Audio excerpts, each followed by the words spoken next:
Oh, no. This is dangerous.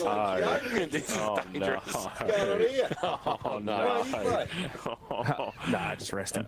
Sore finger, they reckon. What's that? Sore finger, you run too fast. South Barwon coach Mark Neal has just decided to grace us with his presence. I don't know whether grace is the right word when he's just bounded into this box. Jack, we'll let you go.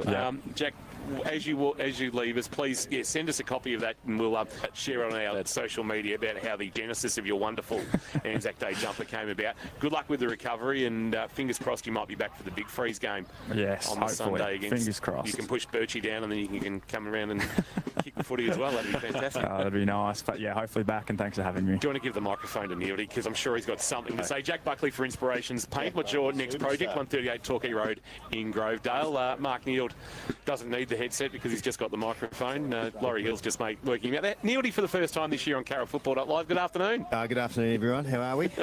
Better for seeing you. Well, that goes without saying, I would have thought. What's happening? First time out of the cupboard for the year. The spray jacket. Yeah, I just found this out the back. It's not mine. I think it might be one of the under-16s actually. Does it say reserves on it? Yeah, I don't know. I'm just a little bit nervous about having to stand there for 20 minutes and get wet for no apparent reason. You've obviously, you're going to have 20 minutes of solemnness and obviously paying due respect to the day. But I suspect once the ball's bounced at 2:15, who's your target in the red, gold and black jumper today that's running around out there? Which player have you sort of got in your sights? Well, no one really. I don't really know him. I know Jack, and he wasn't playing, so that's disappointing. There's no DeGrandy out there to worry about. No, so I think we played sport with his dad. So no, not too many. I have to behave, but I did have a chat. Have a chat to Ronnie Watt and Paul Hood, and suggested to them to enjoy the elements, because down here at McDonald Reserve, I'm glad there's a federal election coming up, because they haven't graced us with a visitors coaching box. So they're out in the elements, but I did say that they're quite welcome to come up and share ours. Ours is pretty big. We don't have a partition, but as long as they whisper, I reckon we'd be fine. So I might just have a chat with those two, see if they're enjoying the rain. Your president might be joining us, but you are wearing black armbands today with the passing of a player, David Kelly, during the week, who'd been battling MND.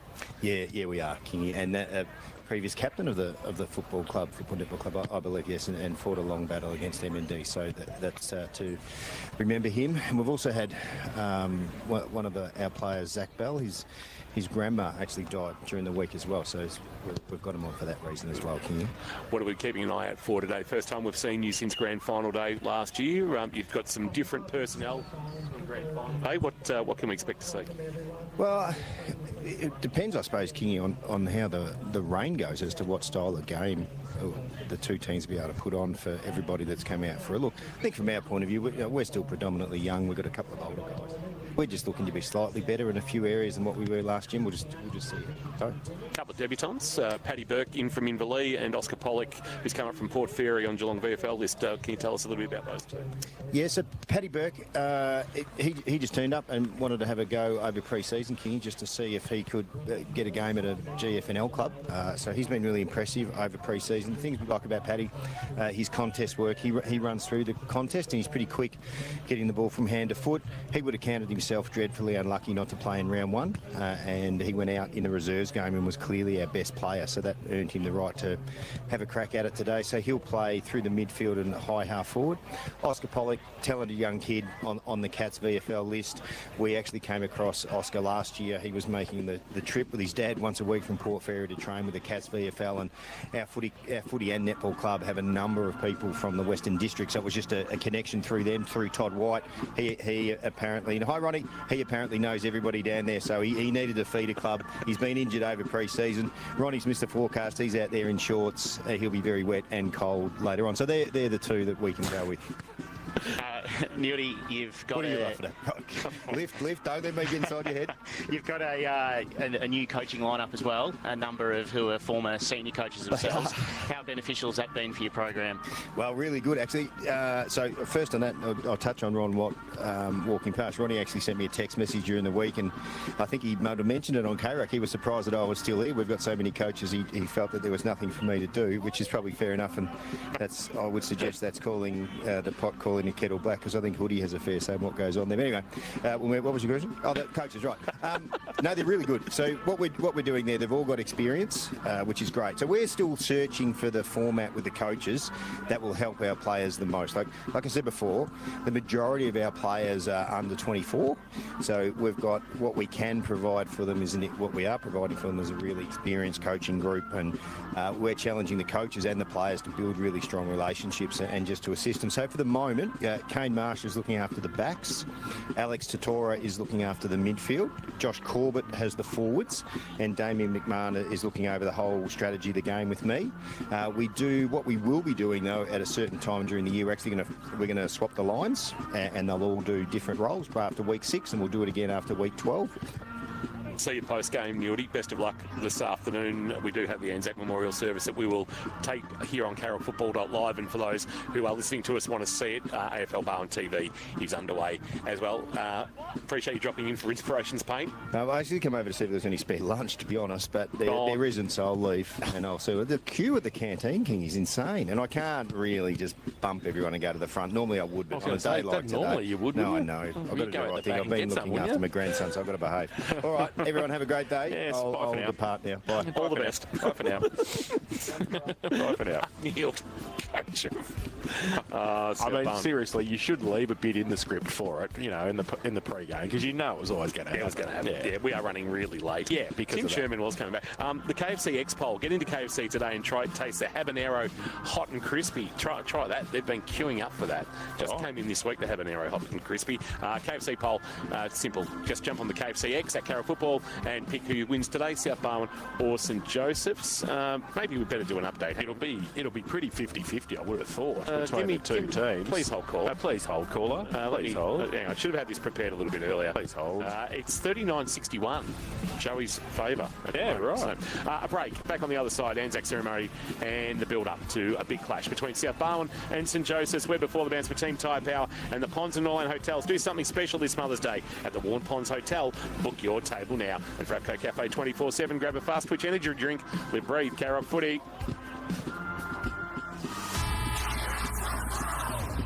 Tom, Lee and Lottie, Geelong's favourite way to wake up. Jen's in Geelong. Morning, Jen. I'm a nanny, so I was nannying for a family and they wanted me to work for a barbecue. And it was like Joel Selwood, Tom Hawkins. It was like the Cats place list. Yeah. I'm not a football person, so I actually spent half of the barbecue actually not knowing who they were. And then one of the caterers told me, what an amazing guest list. I'm like, who are these people? I was actually like looking after all their children. Why wasn't I invited?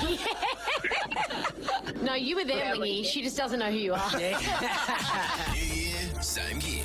That's Geelong and the Surf Coast's favourite brekkie team. Tom, Lee and Lockie on K-Rock 955. Visit one of Mimosa Homes' 50 displays across Melbourne and Geelong. You've got 11 sandwiches to choose from, all Devon. That's not a choice, unless you're super into Devon.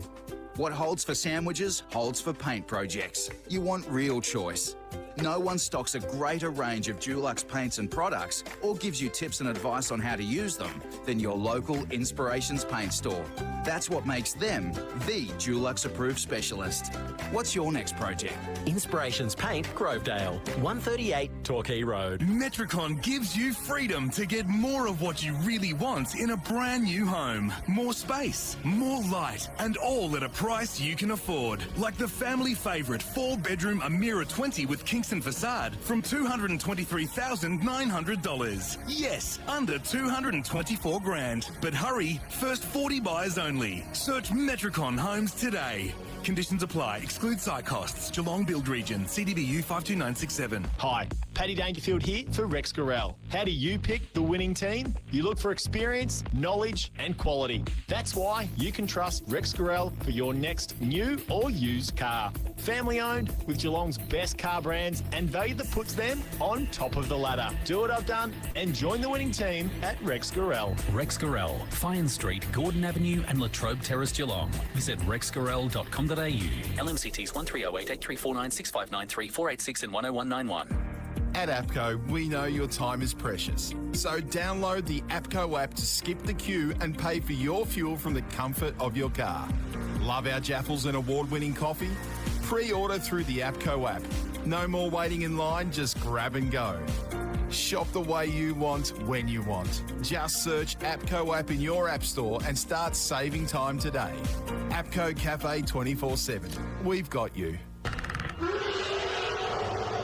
Harvey Norman, the home of theatre lounges. Come in store and discover all the theatre creature comforts you could possibly want, from under-couch lights to powered headrests, and more cup holders than at the movies. If you want something more upscale, Harvey Norman has that too.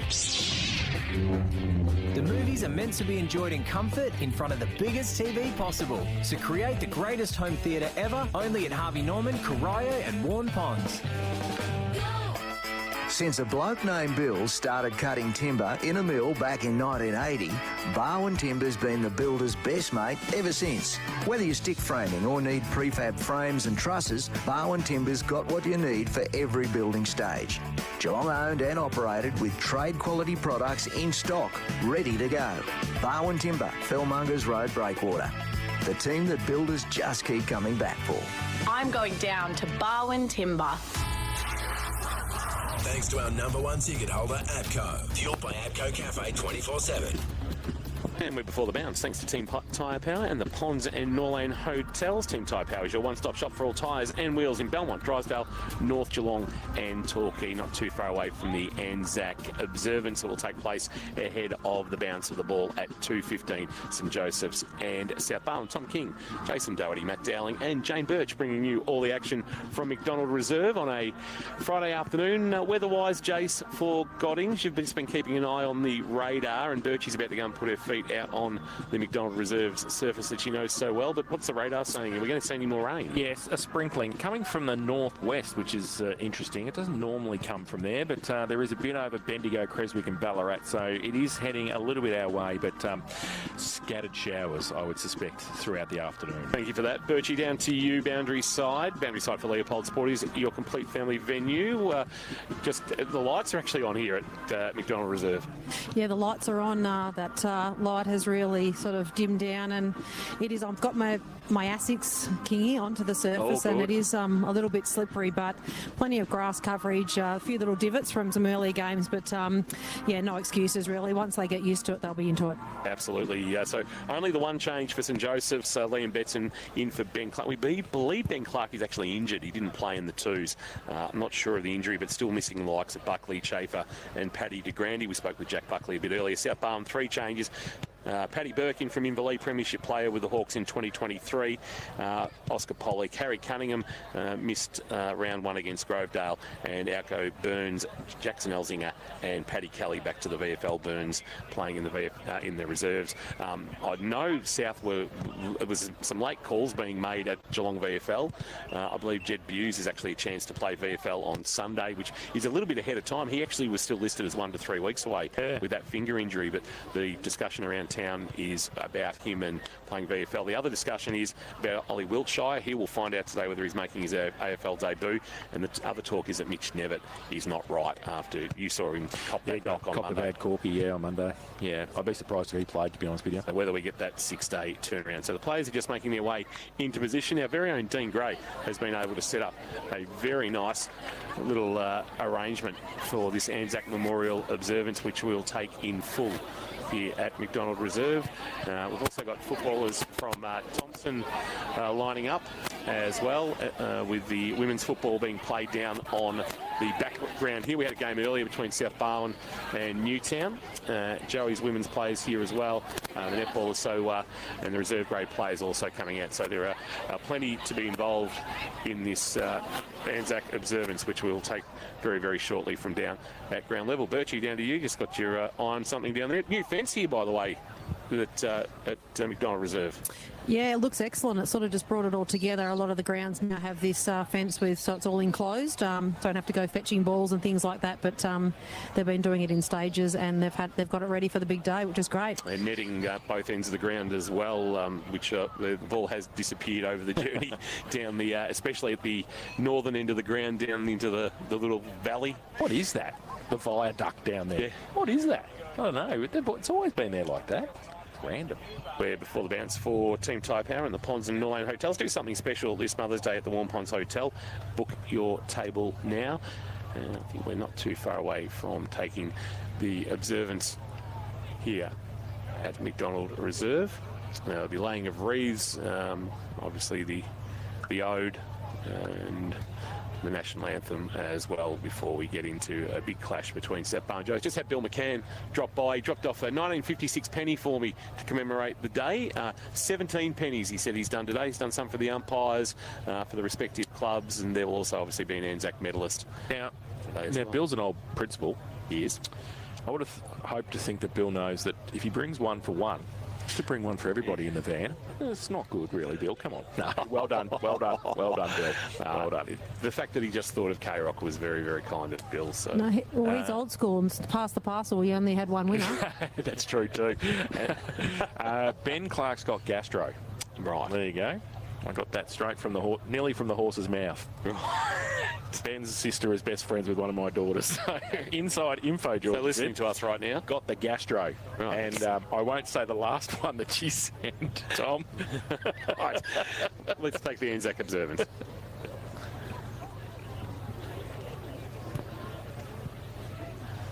Just waiting for, I believe, being led today, our MC is John Mildren.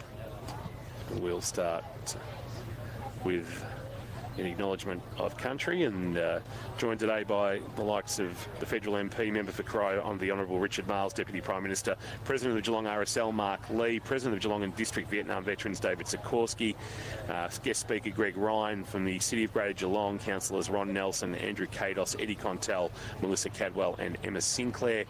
And Sandra Brady is laying a wreath on behalf of the Honourable Gail Tierney MP, from the AFL Barwon Commission, Deputy Chair Ashley West and Nicola Wojcik, and AFL Barwon staff Tim Seckham and the new RGM Lisa Patterson, and the two presidents Tim Sherman and Sue Cormack are also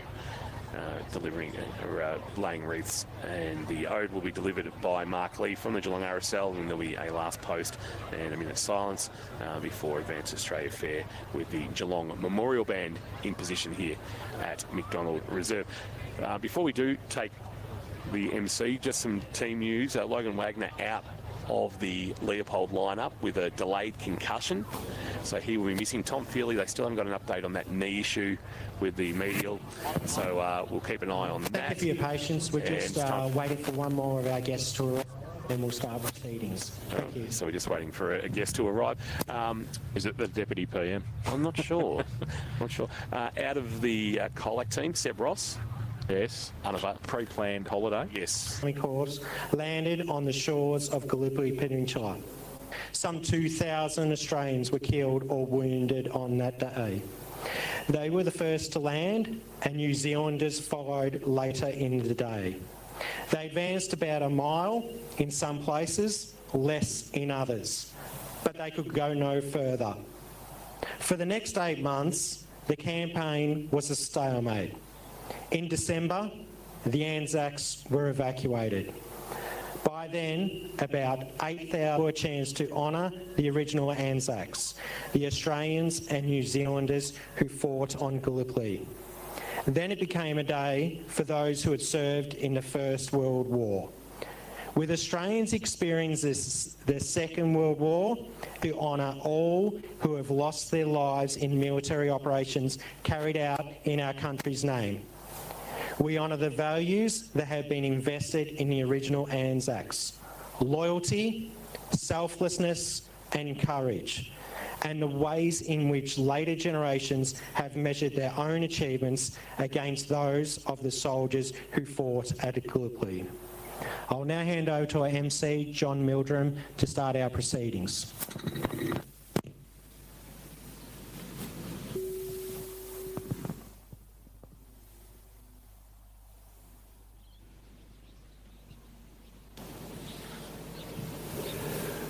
We will now lay wreaths between the flags. I'll introduce each of the wreath layers as we go. The Honourable Richard Marles, MP, Federal Member for Corio, Deputy Prime Minister.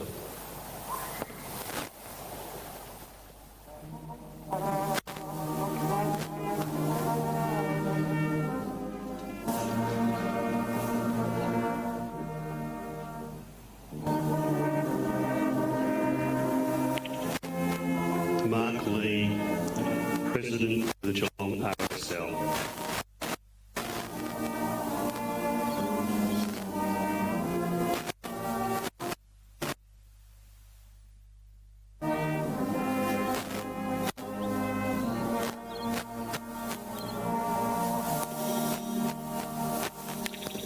David Sikorsky, President, Geelong and District Vietnam Veterans.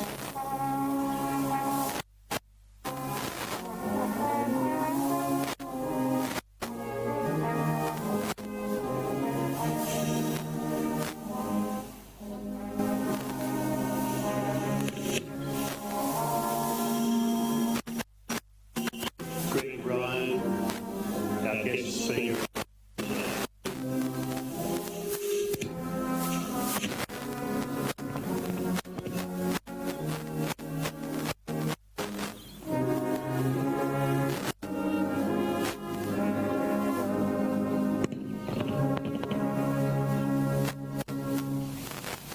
Representing the City of Greater Geelong, Councillors Ron Nelson, Andrew Kados, Eddie Contel and Melissa Cadwell.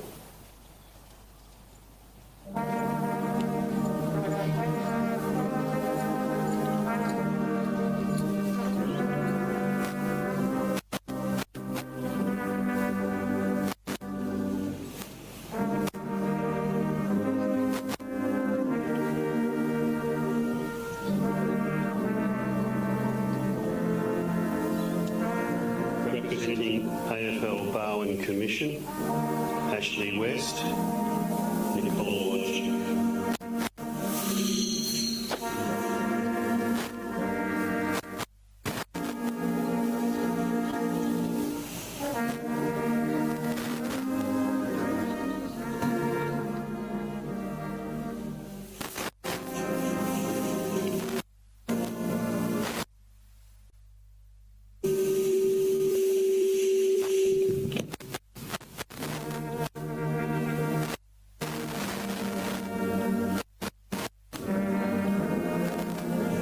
Representing AFL Barwon, in second, Lisa Pass. Thank you.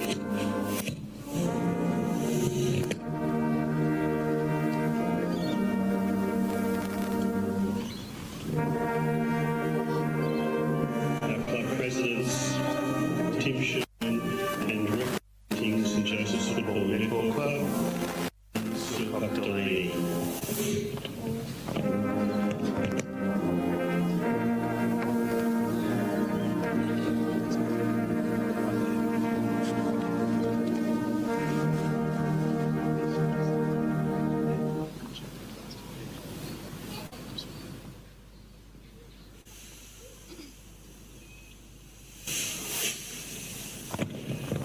If anyone else would like to lay a wreath, they can come forward now. Thank you.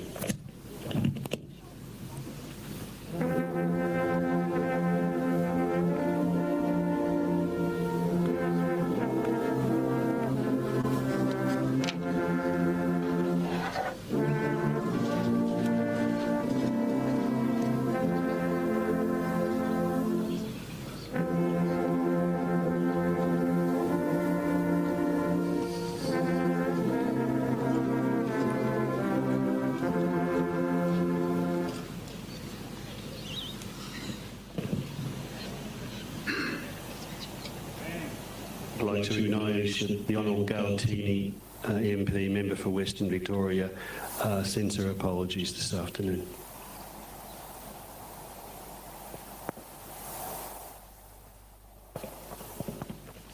I'd quickly like to invite Mark Lee to come forward and read the vote.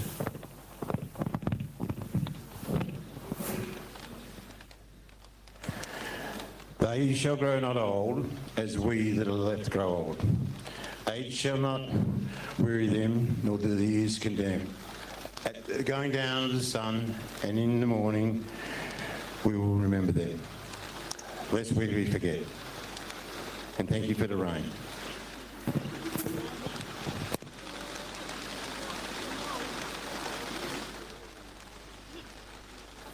We'll now have the last post.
Please join in 1 minute silence.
Thank you, ladies and gentlemen. That concludes the formal ceremony of this afternoon. I'd like to welcome you to stay on this glorious autumn day and enjoy what will be a wonderful day. Thank you so much. Anzac Observance for 2025 ahead of South Barwon and St Joseph's. Jane Birchie's down boundary side. Birchie, have you been able to find cover because that rain really came in for Kubota, and surprisingly it's easing off just as the ceremony comes to an end. Oh, we got you there, Birchie. Might have just lost Birchie for the moment. Oh, I'm here. Sorry, Kingy. Come on in, Birchie. Trying to juggle umbrellas and... That rain falling through most of the ceremony, but now appearing to ease off slightly. It is easing off slightly, but each time those showers come down, it's quite a significant amount of rain. So the ground is certainly going to stay wet all throughout the game, and be interesting. It'll be up to the team that settles first and gets used to the conditions. Thank you for that ground report. Thanks to Goddings, Birchie, Geelong's Kubota dealers, tractors, excavators, mowers and more. We'll take a break, come back, and might be too far away from the first bounce on Anzac Day 2025 GFL action. Thanks to APCO Cafe 24/7. Grab a fast twitch energy drink, live, breathe, K-Rock footy. K-Rock's Tim and Jess. So they're calling it a mini-moon. Essentially, it's just like a small asteroid. It's about 10 metres wide.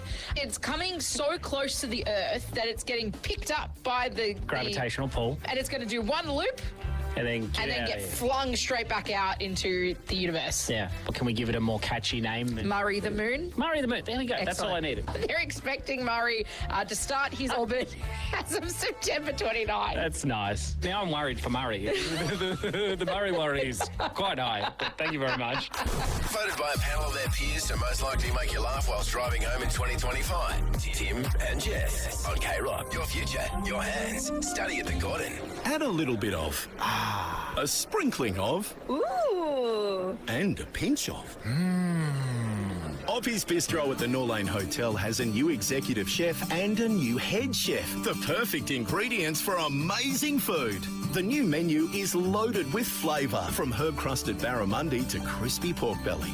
Plus steaks, 6 incredible palmers and burgers you're going to love. They've sure turned up the flavour. The new Oppie's Bistro menu at the Norlane Hotel, Princes Highway. norlanehotel.com.au. Since a bloke named Bill started cutting timber in a mill back in 1980, Barwon Timber's been the builder's best mate ever since. Whether you're stick framing or need prefab frames and trusses, Barwon Timber's got what you need for every building stage. Geelong owned and operated with trade quality products in stock, ready to go.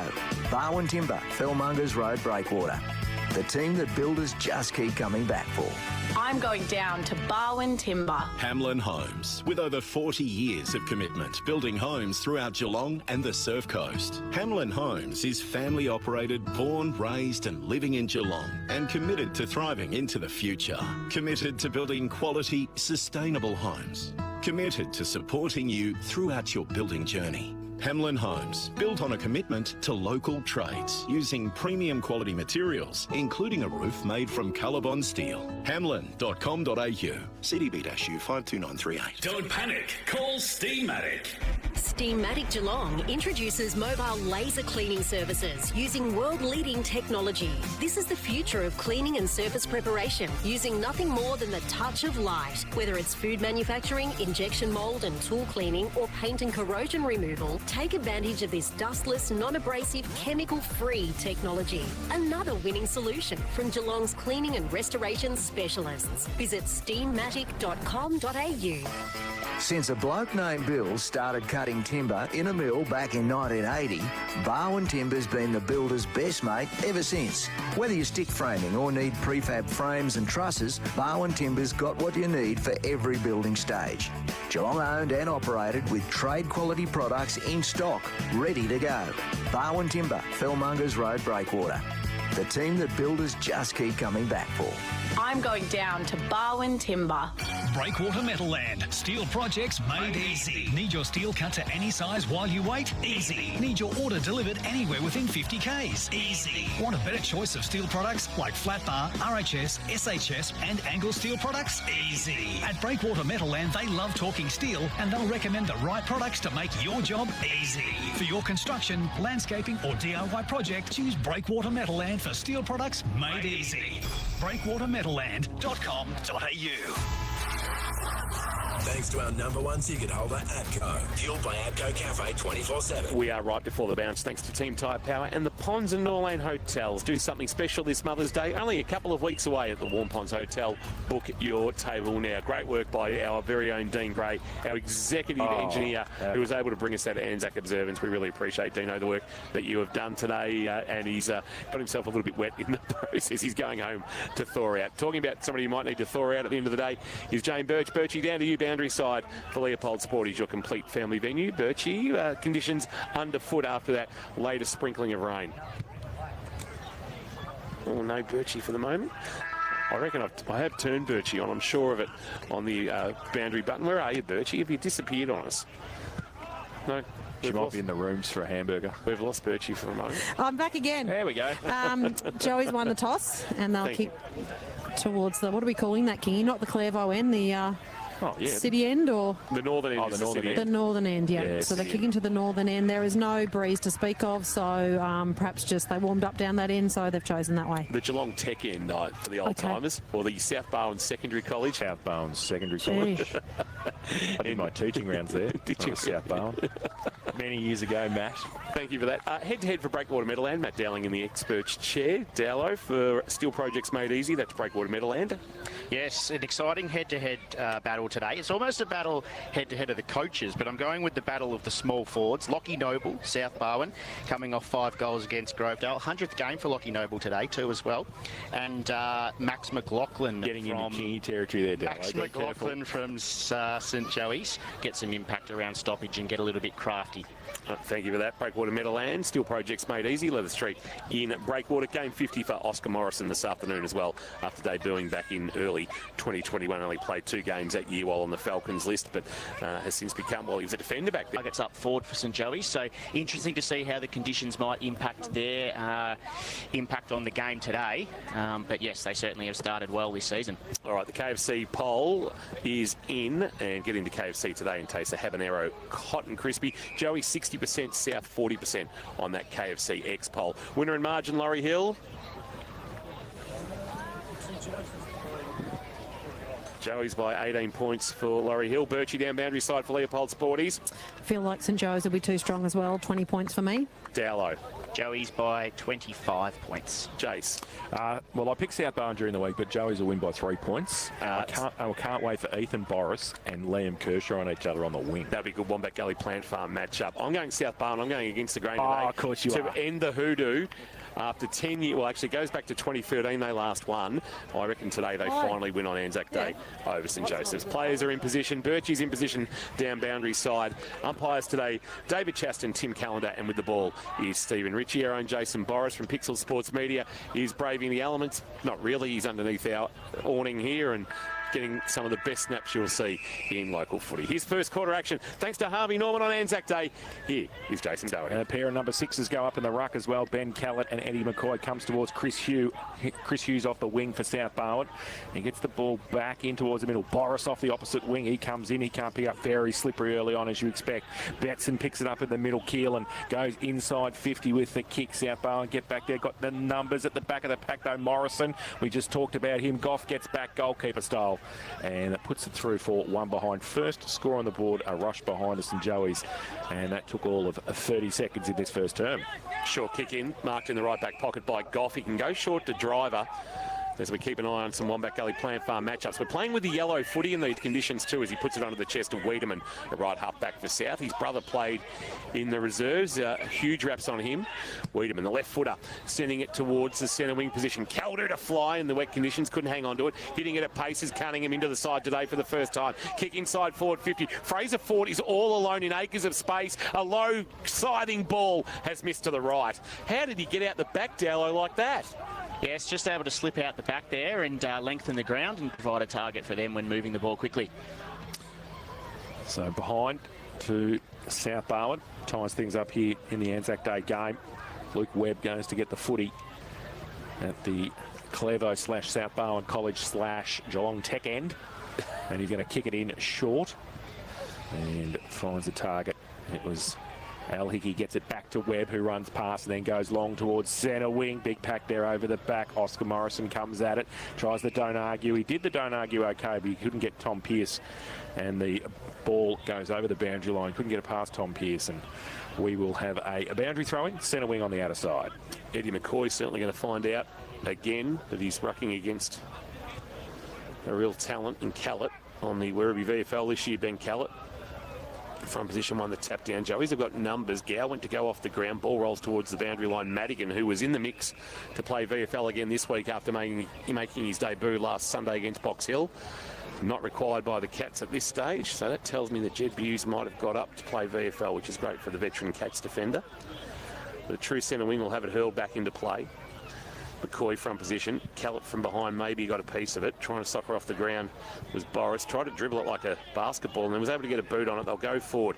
Inside forward 50 South Barwon. A rolling ball that eludes Noble. Fort got shoved off the footy by Betson. That's a good one. Back Gully Plan Farm matchup. A handball off to Webb and Webb kicks to half back and finds Felix Henderson. He plays on at half back. Henderson comes towards the broadcast side. Centre wing. Slips it towards Morrison. He tried to keep it in. It slipped away from him. He went over the boundary line before the footy. It followed him. And we'll have a boundary throw in centre wing. What score wins today, Dowlo? If you got the 60, do you reckon you're winning this? Yeah, I do. I think that it's a tight enough battle as it is. So I think conditions playing as well. 60 probably is around about the right mark. Boundary throw in for McCoy and Callett. Both get a hand to it. Falls to the front of the pack. Gow with a short little kick. Pushed off the football in the end. Handballed at Madigan. Back inboard to Boris. He got it away to Shepherd. Goes around the corner with a left foot kick. Coming at it the other way quickly was Nanatus off half back for St Joey's. Through the middle again. Pretty slippery on the cricket pitch area. Ball spills free. Through the middle. Handball on the up. Punched away by Henderson for St Joey's.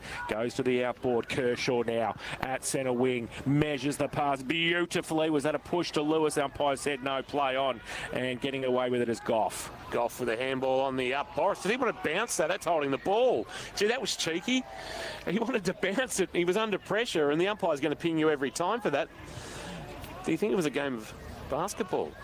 Kick inboard to McCoy, who takes the mark. He'll quickly turn and play on and kick towards the left forward pocket through the hands of Morrison. Back of the pack, Edwards. Snap around the body. Rolling and missing to the right-hand side through for a minor score. And Joey's again lead by a point. First quarter action thanks to Harvey Norman. Harvey Norman, Crow and Warren Ponds. And we've gone on the first quarter. Time clock for Barwon Foods, 4 1/4 minutes. Dylan Starkey with the normal kicking duties for South Barwon. Goes to the outer side with the kick. Edwards gets a left fist to it against Driver. Does well defensively. And the big St Joey's forward sees it over the line. 55 around from their goal. So good start here. 2 behinds to the visitors. 1 behind is South Barwon. Early stages of this first term. Harvey Norman. Cry and Warren Ponds bringing the first term on KaraFootball.live. Ball falls to the front of the pack. Batson got slipped off, got manhandled off the ball pretty much. The ball spills free. Madigan close to the boundary line. He sees it over with Gow. And the boundary umpire with a bit more work to do on the outer side. Who's this going to suit, Dowlo? I think it's going to suit South Barwon, to be honest. A bit of a smaller forward line. I think they can really try and use them to those players to their advantage. Sporting Globe, Matty Dowling in the expert's chair, double palm down by Callett. Front of the pack is Madigan. James Hickey in the unfamiliar number 10 as Joey's wear a special Anzac design jumper and players are in different numbers. Careful. And there's going to be a free kick. Coming back to James Hickey was taken high. What did you see, Jace, to say Gow had to be careful? Just him and Doyle Madigan were just waxing lyrical a little bit. Kick towards half forward. Driver got shoved out of there by Edwards, and that was well sold by Jack Driver. Got a logie for that.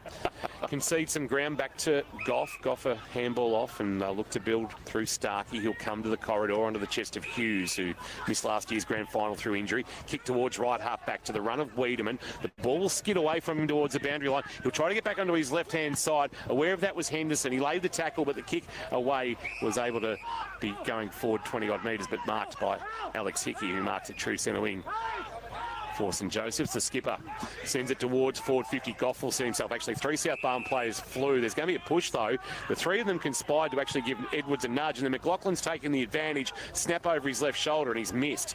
So right now on the BBC World Service, St Joseph's 3, South Barwon 1, as we've gone 6 minutes on the first quarter.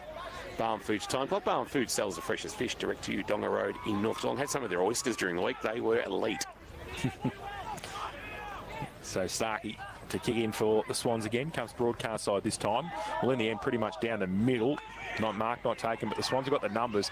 Chain of handballs, and it ends up in the arms of Elzinger, who goes long for Fort. Betson got a hand to it. That's going to be a great matchup this afternoon. He just falls up the crucial stage, Liam, and getting it was Fort. Oh, kicked it with the outside of the right foot. Was a pretty good effort from the grumpy one. And he puts it through for one behind to the near side. So the BBC World Service still going. St Joseph's 3, South Barwon 2, Harvey Norman K-Rock first quarter scoreboard. Just already some of those stoppages forward of centre for St Joey's. Straight away, McLaughlin coming up to the back of the stoppage, trying to get a little bit crafty, ripping through there and causing a bit of chaos. Just getting some feedback from Will Sexton about the camera work. Secco, we don't control it, unfortunately. Webb with a long high ball to half back. Betson Liam the target. Knocked away from him. Keelan the target, I should say. Handball forward for St Joey's. Gowen off the ground as Huggins put his hands on the ball, and it's out of bounds for a boundary throw in. Huggins finding himself on the Northern Bull Ants list. Evangelist. The evangelist. We love him. We love him. So Eddie McCoy and Ben Callett, the 2 number 6s, as they will do for most of the day. Go head to head. McCoy. And winning the tap down, but Broughton doing the roving, jamming it on the boot towards forward 50, and outpointed in the marking contest was Mawson by Luke Webb. Luke Webb coming off just a lazy 35 touches against Leopold. Goes to the outer side, looks for Kershaw. Takes the mark in front of Boris and/or half a free kick. Got it and wants to play on quickly as well. Handball over the top. Drill play, got it to Joel O'Dwyer on centre wing on the outer side. Tries to spear the ball in. Mullen close to the boundary line. Kept it in close to the forward pocket region and the cricket pitch area as well, which Jack Driver knows all too well. And looks good, Jack, after a cricket season at City. He might be moving, I hear. That's the rumour. 2? Oh, I'm not sure.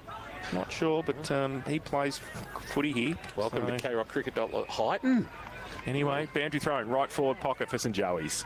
Jason Doherty with the breaking news boundary throw in. That's going to land at the feet of the ruckman. Ball bobbling around. Antonak trying to get his hands on it. Driver had his kick smothered well by Betson. That's Keelan with a snap, and Keelan putting it across the face of goal and out of bounds for a boundary throw in. Left forward pocket. Northern end of the ground. 3 plays 2. 9 minutes nearly played on the Barwon Foods time clock. Opening quarter action thanks to Harvey Norman, Corio and Warren Ponds. Best brands, best range, best prices guaranteed at Harvey Norman. Any overhead marks probably going to contend for the Hamlin hanger today. Hurled back into play. Grabbing it out of the ruck, Morrison in game number 50, but wrapped up instantaneously. Good tackle laid there by Wiedemann, and he stopped about 25 out from the northern end. Goal umpire Chaston to put it into the air in this opening term of action on KRockFootball.live and through AFL Barwon TV. Callett gets it down to the side of the pack for South Barwon. Lewis with a quick kick back inboard. Goff, though, read it the better. Right foot kick long towards Fort. Holds off Betson and created a bit of space as well for Caldu in front. He couldn't take the mark off hands, and in front of the St Joey's coach's box we will have a boundary throw in. I think that's going to be a really good matchup between Betson and Fort today. On that Gully Plant Farm. So we've got the yellow ball out for the 2-10 bounce. One down by McCoy. Rolling ball. Crunch was Cunningham. Picking it up Noble. He won't get the space that he was afforded against Grovedale a couple of weeks ago. And we'll get another ball up. And it's going to be stoppage after stoppage. I'm guessing that's a Kerr's high stat. Dowlow, you're keeping an eye on clearances especially. Yes, I am. McCoy won the tap down. Madigan got a shove in the back. Hugging, yeah, good decision by the umpire. It was a late call by umpire Ritchie, but he got it right in the end. So Madigan at half back for South Barwon. Down the line. There's a lot of players there. He goes wide looking for Caldu. Push past the football at the back of the pack. South Barwon keeping the pressure on Cunningham. Got there, but Webb got it out the other side. Handball back towards half back for St Joey's. They're under pressure. They turn it over. Noble got a quick kick inside 50, but getting back there, Al Hickey for St Joey's as always. And he wants to switch the ball as well. Goes on the outside. Kershaw has kept his whip beautifully. Kershaw to the middle of McDonald reserve onto the chest of James Hickey. Gives a quick handball release. The run of Antonak is good. Steps inside. Hughes coming towards him. Handball off. Ward long inside forward 50. Morrison's got out the back. Also Gow bounced favourably for him. Handball into the path of Morrison. Morrison in game 50 strolls into an open goal. Wonderful build up from half back by Joey's. Gives them a Metricon goal of the day contender. The finish regulation from Oscar Morrison in game 50, but the daring run with the footy through the middle of McDonald Reserve results in the first goal of the afternoon. Harvey Norman, Corio and Warn Pond scoreboard. Joey's 139. South Barwon 2 behinds. And in the experts chair for the Sporting Globe, here's Matty Dowling. Yes, I think for both sides, given they've got a little bit of leg speed, you'll see a lot of goals, especially in these conditions where they're happy just to be confident and take the ball forward. If they can get it out the back in these conditions, keep the ball moving forward, they'll get goals like that with forwards lengthening out. So back to the middle, McCoy and Callett. McCoy gets it down. Gow pushed past it. Madigan in there as well. Slips the tackle and gets the handball out. Goes towards centre wing on the outer side. Foot race. Todd White wrapped up. Ball spills free. Keelan Betson gets it backwards. Zach Knights. Short little kick. Antonak just 15. Get the tape measure out. Louis got it back into the centre circle. Goes with a right foot kick out wide towards half forward. Oh, that is indiscriminate from Jack. He was way up too early. Jack Driver. What was he doing? It's going for some sort of ride of some description, but that was indiscriminate. Jack Mullen, the recipient of the free kick, 65 from goal. It's a good Pixel Sports Media shot. I've just seen the frame as Ryan Goff. Oh, gee, he got buffeted off the footy there by Hunter Lewis. Will win a free kick in the marking contest. Jace Boris right in front of us. Keep an eye on Jace's gems on all the Carroll Football socials and all the Pixel Sports Media socials. 20 from his defensive goal. Golf brings it broadcast side. Mawson his target, but Webb judging at best. Just worked him under the footy with all his experience. Went laterally onto the chest of Hose. A Bannockburn youngster last year. He was playing, I reckon, in the Bannockburn Inverleigh Anzac Day clash, and now we go short to Gow, who's unmarked, 40 out from goal, can go back and have a shot last week's Leopold Sporties player of the day. That's just simple breakdown defensively there, Gallo, from the Swans. It is. St Joey's already up to 9 marks versus 3 South Barwon. In these conditions, if they can control the ball like that, they're going to find plenty of opportunities. James Gow will kick from 45, just left of centre, got a good piece of it and has threaded it. That was regulation from James Gow. With a wet ball in greasy conditions, made no mistake, and the margin out to 13, and Joey's on top. 2-3-15. South Barwon 2 behinds. First quarter action thanks to Harvey Norman, Corio and Warn Ponds. Birchie's down boundary side with God for Goddings with the weather update. The rain just continuing to be annoying, Birchie. Yeah, it's just started to drizzle again now, so hopefully it's not too heavy this shower. So back to the Mills. Quite dark here too, Birchie. The lights have been on since before the start of the game. And as we said, the yellow footy is out. Just an interesting matchup while they bounce the ball. Lockie Noble and Josh Nanatis playing on each other. Josh Nanatis is tagging Lockie Noble. All right, Wombat Gully Plant Farm match up there in the middle. Todd White spins away and gets a left foot kick towards centre wing. Kick off the ground by Cunningham. Didn't go that far. Knight's got one over the shoulder. Should get a free kick. Umpire said no, didn't see it. Doesn't have the peepers on like I do.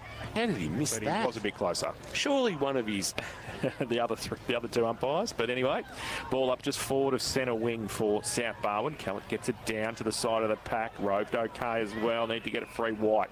Did he get a high one? And he will take a free kick just left at half forward. Todd White also on Geelong's VFL list. Made some appearances this year already.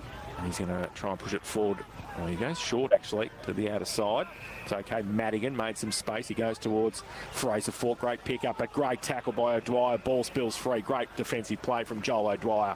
And he'll take the free kick in front of the scoreboard. Yeah, very underrated Joel O'Dwyer. Not within the 4 walls of Drew Oval, though, as his kick wide, though, was a little skew whiff as he went looking for Oscar Morrison. Spoiled out of bounds, and we'll get a boundary throw in. 15 minutes played, opening quarter action. St Joey's 2-3-15. South Barwon 2 behinds. And we'll get it thrown in just forward of centre wing. Reynolds Road side of the ground. Doing the ruck work, Morrison, for the moment against Ben Callett. Ball at the back of the pack. There's going to be a free kick, I reckon, for holding the ball, and it's going to go to Hose, who wrapped up Harry Cunningham. And the Bannockburn Products has it. Right half back. Driving a kick now to forward of the wing. Flying Edwards, but it was a 2-on-1. Big Pearce is there for South Barwon out the back. He just knocked it towards the boundary line. There's appeals for insufficient intent. They're not going to be answered by the umpire. We'll have it hurled into play at right half forward. So good crowd despite the conditions. Braving the elements. Plenty of umbrellas up around the ground. You can do that at local footy. Boundary throw in now. Callett up against Morrison, having a run in the ruck now for St Joey's. Callett with a kick off the ground as well, gained another 30 metres towards centre wing. Roved by Angus Humphrey, got it away to Hickey. He goes off a step, James, towards half forward, runs away, and the boundary umpire's going to have a bit of work to do this afternoon. It's going to slip and slide out on a lot of occasions, and we've got another one at right half forward for St Joey's. They lead 2-3-15. South Barwon 2 behinds. Harvey Norman, K-Rock, first quarter scoreboard. Rysdale 20 lead Port Arlington 8 early at Mortimer Oval, and out at Victoria Park, Bannockburn 9 lead Inverlino score. From the boundary throw in, a quick kick forward came from Hose into the right forward pocket, back with the flight, no mark taken by Pearce. A door might open here for St Joey's in the right forward pocket. A handball out of the pack. James Hickey was involved trying to find a target. Morrison had a fumble with the wet slippery ball. Coming through the other way, putting his body in was Nenatus. Cleared a little bit of path there maybe for Henderson, although it's kicked up into the air and White was able to take it cleanly. Shrugged the tackle. Broughton, quick release. Madigan just threw it on the slipper. Got it towards centre half forward. Betson and Fort, who'll recover best. Liam Betson will be tracked by Caldu. Got to keep it in front of him. Now he went to ground. Caldu to keep him company. Fort to try to steal it away. O'Dwyer got involved to ensure that he didn't, but now Fort with a left foot kick. A rolling ball to the top of the square. Mawson picked it up cleanly but was worried out of it. Ball spilled for Noble. Noble had his kick wonderfully smothered. Diving across the boot was Gow, and the ball will go towards the boundary line and out. That is wonderful desperation. I think it was Gow just put the peepers on, and it was. You'd expect nothing less from the number 9 from St Joey's.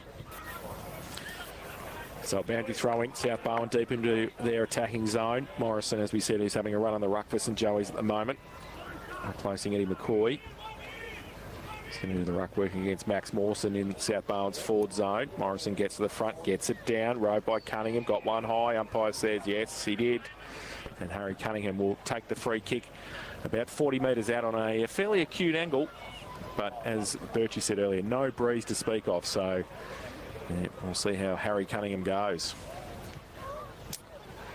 Just went a bit lower and harder there, Harry Cunningham, from the ruck contest. At the front of the contest, he was able to pick the footy up and got a high tackle. So the South Barwon number 1 in front of the big crowd in the grandstand here at McDonald Reserve this afternoon. He comes in, right foot kick. He has missed literally everything, and that has ended up left of the car park. That is in somebody's van. That was a terrible kick in the end from Cunningham, and it will be a free kick to to St Joey's. Really important as well for players that are able to keep their feet, obviously, in these conditions. There's going to be a lot of slipping and sliding, so free kicks in that area are going to be on show throughout the day. Zach Knight short to his skipper, Al Hickey, for St Joey's. Left back pocket. He'll look to drive it to half back. Looking for a fly. Betson is up out the back of the pack. Mullen judged it best. Tried to get a handball off, but had it deflected away. Soccer off the ground by Edwards was smart play. Into the path of Ward. Ward handballed away, then had to go and retrieve his own ball, so had another go. Knights thought about a handball, held it back and then gave it to Alex Hickey. He gave a handball to his brother James. He gives a handball off. Little kick by Hose is okay for Ward to land on his chest, but he just couldn't reel it in next to the boundary line, and we'll have it hurled into play at right half forward for South Barwon. Good afternoon to the Rock Dog. Chris Nichols listening in. He's off to the Newcombe Ocean Grove game today, the 1991 Don Cole medalist. Was he really? I did not know that. Did he win the Don Cole? That's amazing. I think he only played about 7 games. No, well, that's the way to do it. Just get 7-3 voters and win it. Back in play here on centre wing. Madigan got the handball back to Goff. His handball back in board. Boris off a step outside of the right boot to centre half forward. Webb put the hands up, couldn't take the mark. Support though from Joel O'Dwyer. Handball to Betson. His handball to Webb. Webb, he just gets a clearing kick. Just jams it on the boot, goes out wide. Kershaw couldn't get in front. Mark taken by Pollock for South Barwon. Goes with a kick in towards the pocket, over the head of Caldu in the end.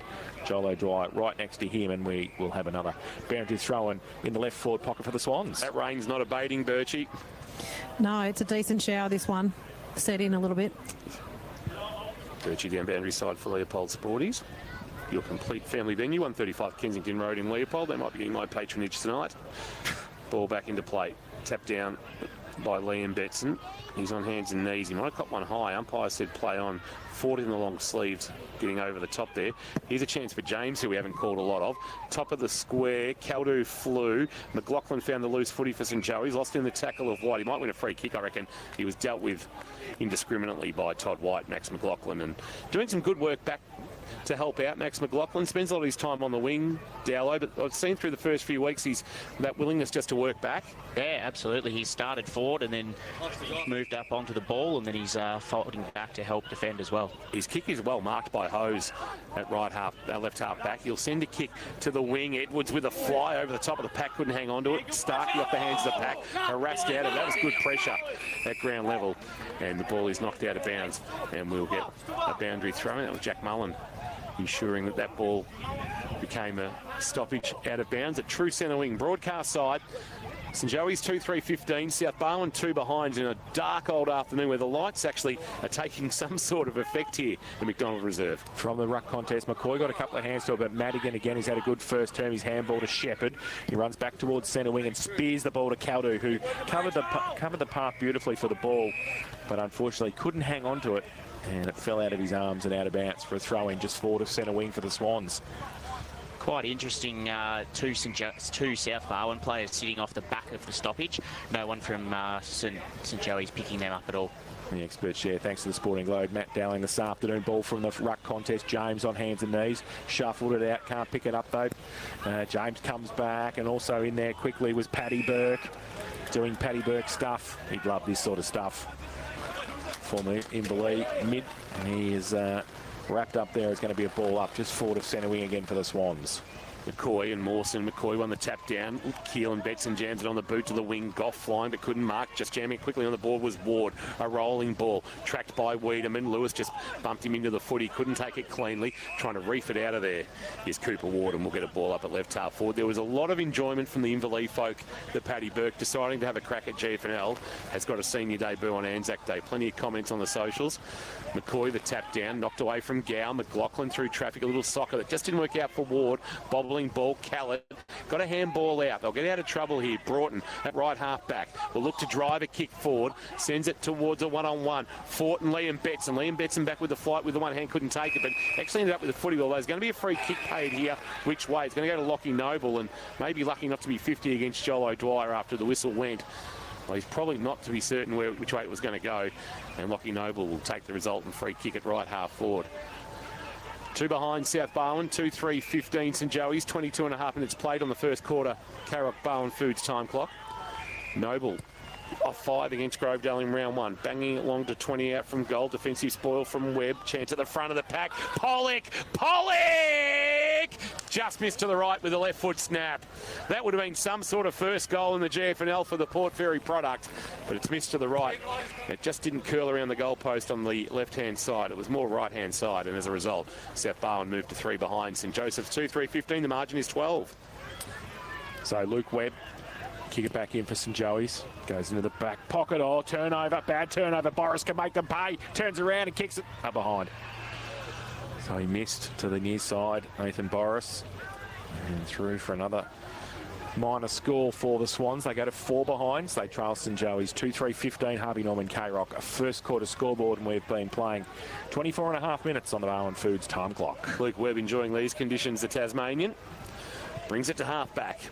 Looking for a fly from either Morrison or Edwards. Spoil from behind from Pearce was good for South Barwon to the front of the pack, though. It's tracked by Alex Hickey. Quick kick around the corner, straight back onto the chest of Pearce, who was marked right half forward. Can he find a target? Inside forward 50.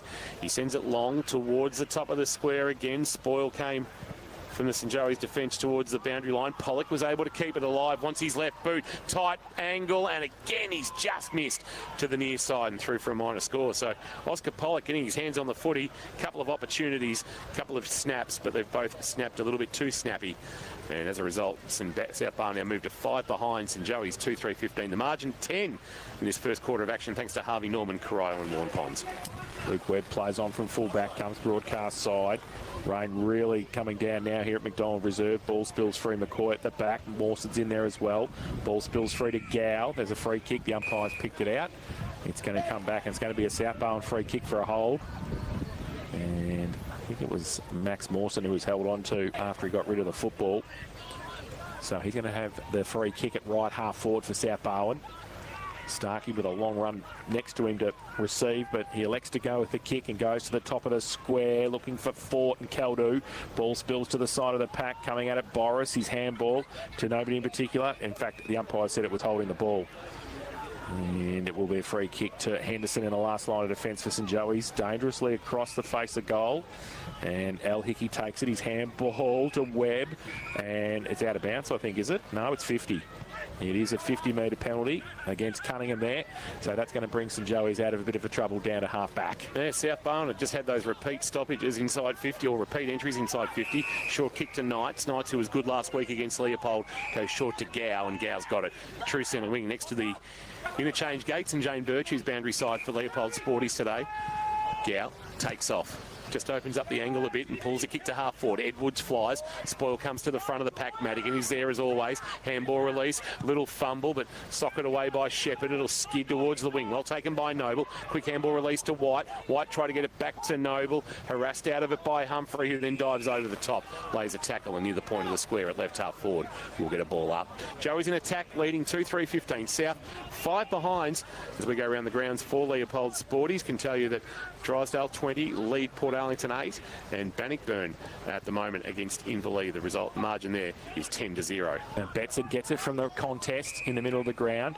He's turned the ball over, and the Evangelist has taken the mark at half-back. He goes inside. McCoy got a hand to it for St Joey's. Ball spills to the back. Humphrey. Handball for St Joey's out wide, back towards Webb at half-back. Had to sit and wait for it, then just clears the kick out to centre wing. It was great vision. Found Henderson, who he saw as an outside, and he comes back inboard to James Hickey. Can't take the mark, but Betson's in support. Just tumbles the ball inside 50. Joey's with the numbers. Great Shepherd. McLaughlin's handball over the top. Morrison, the don't argue. He gets it out in towards the forward pocket. The kick around the corner from Kershaw, and he's just missed it. And through for one behind. Liam Kershaw, and St Joey's go to 2-4-16. They lead South Barwon 5 behind. Harvey Norman K-Rock first quarter scoreboard. I reckon Kershaw should have got that. Well, McCoy should have got that release off just a bit quicker. Dowler pushed him further into the pocket. Yeah, it did. I'm actually tracking where teams are having shots from today, so I can give you some more information at quarter time on that. KSI Stats, 100% locally owned and operated in Geelong. Starkey, a long ball to the point of the square at half-back. Caldu flew off the hands of the pack. At the back was Gow for St Joey's, pumping it long back inside 50, but onto the chest of Rowan Goff in the long sleeves. Right back pocket, just wipes the hair out of his eyes and kicks short to Starkey. Didn't go 15, so he's called to play on. Kick to the wing, over the back of the pack. No, well, that's a mark. Hamlin Hanger contender, as he judged it better than anybody else, and then he'll kick quickly to half forward. Goes to Fort, takes it on the chest, the mark. Right half forward wants to move it on quickly. Open forward line, goes towards centre half forward. Driver down there. A long way from home as always. Jack gets a bit lost sometimes. And it's off his hands and out of bounds for a throw-in the right forward pocket for the Swans. Both sides are really having the confidence to drive the ball long inside 50 and cause that sort of chaos ball in these conditions. That can be beneficial as long as you're getting good balance at the fall of the contest. Boundary throw-in. Callett tries to work his way to the front forts there as well. Pushed off the football. Big pack ball. Callett got it back. Handball, said the umpire. No, holding the ball. Free kicks and Joey's last line of defence. Ed McCoy. No, he's going to leave it. In fact, the tackle was on from Hickey as well, so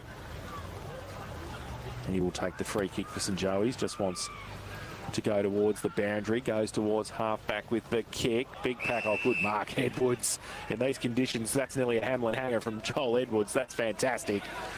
And he plucked it at half-back for the visitors. Who are leading by 10. Or 11, I should say, to the wing. McCoy can't mark on the juggle. Fisted away from behind by Goff. Quick kick out of the pack down, no surprise. And now jammed on the boot by Cunningham forward for South Barwon. Al Hickey with a spoil, knocked it away from the South Barwon player who was setting himself to mark. Might have been Mawson, as that rain has just got heavier. As we go down to Birchie. Birchie for Goddings, that is really, really heavy now. You can probably hear it on the top of my umbrella. It is bucketing down here, and it's really, really tricky out there for them. Thanks, Birchie. Downstairs this afternoon. And ball from the ruck contest. Oh, that's a sling tackle in the end from Gow.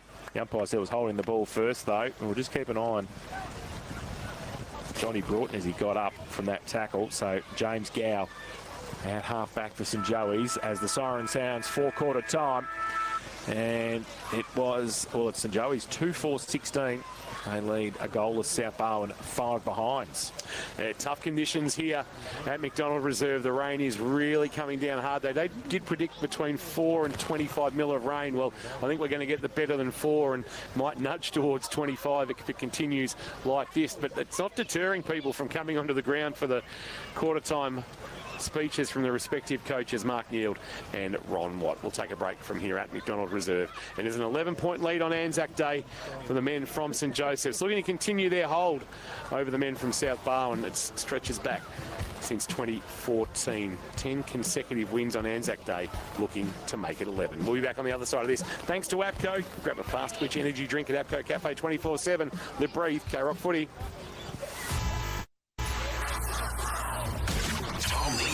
Geelong's favourite way to wake up. So if you have trouble bending, stretching, putting on socks as you get older, or if you were injured, so see this hack.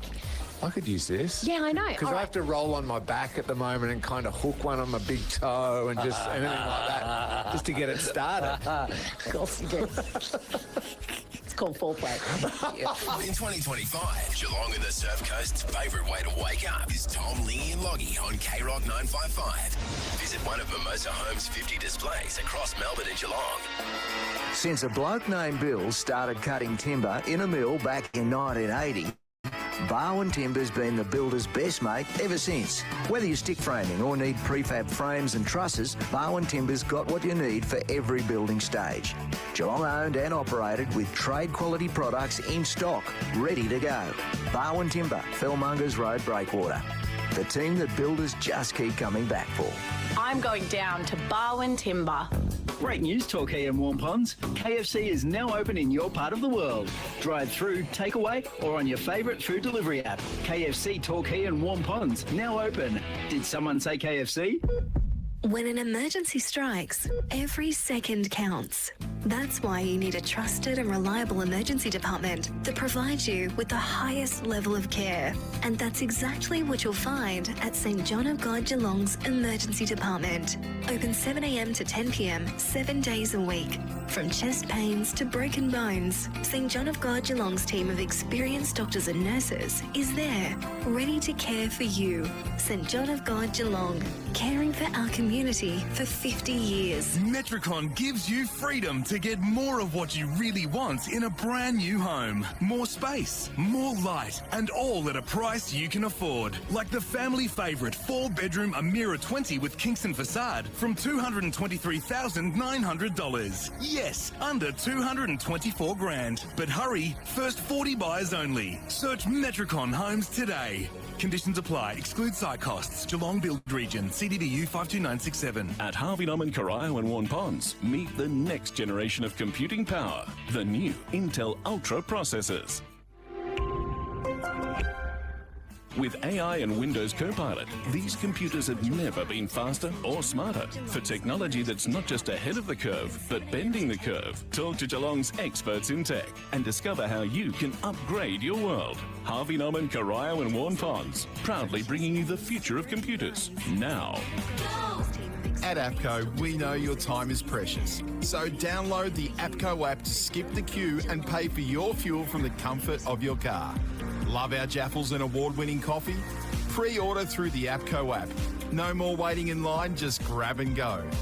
Shop the way you want, when you want. Just search APCO app in your app store and start saving time today. APCO Cafe 24/7. We've got you. Thanks to our #1 ticket holder, APCO. Fueled by APCO Cafe 24/7.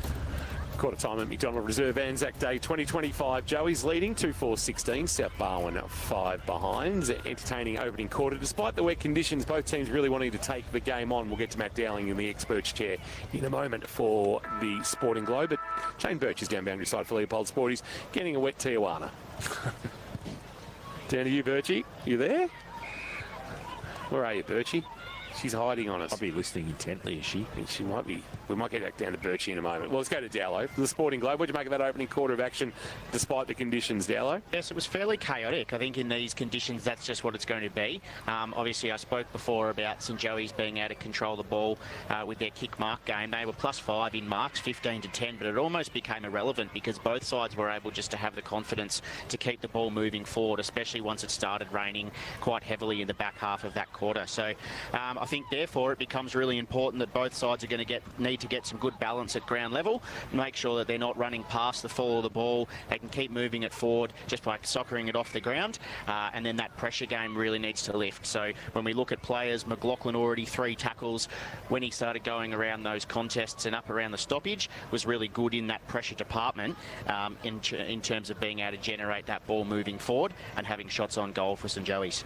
Any key numbers that have caught your eye for Kerrs High out of that opening term, Dowler? Well, I'm not tracking tackles because I think that I'd run out of the page today, given the conditions, but I felt like St Joey's really did apply some good pressure, but then probably in the forward 50, I felt like South Barwon applied better pressure to lock that ball in. As we touched on, they had a number of repeat forward 50 entries, which just sidelines in terms of coming in with that pressure. But then I'm also looking today in terms of where they're having shots from. St Joey's, where they're able to kick their goals from, right in that middle sort of third, if you were to break the forward 50 up into thirds. South Barwon just having shots from a bit further out on trickier angles, making it hard for them to convert into goals. Thank you for that, Dowlow. Kerrs High, quality equipment for hire and sale. North Geelong, Grovedale and Ocean Grove. Birchie, have you got us down there, boundary side? Yes, we got you, Birchie. You got me? Got you now. Just standing alongside Neildy. Well, nearly the weather's certainly taking a turn for the worst. How does that change things in terms of structurally, or, you know, what sort of things did you emphasise to the boys at the huddle? No, structurally it'll be exactly the same.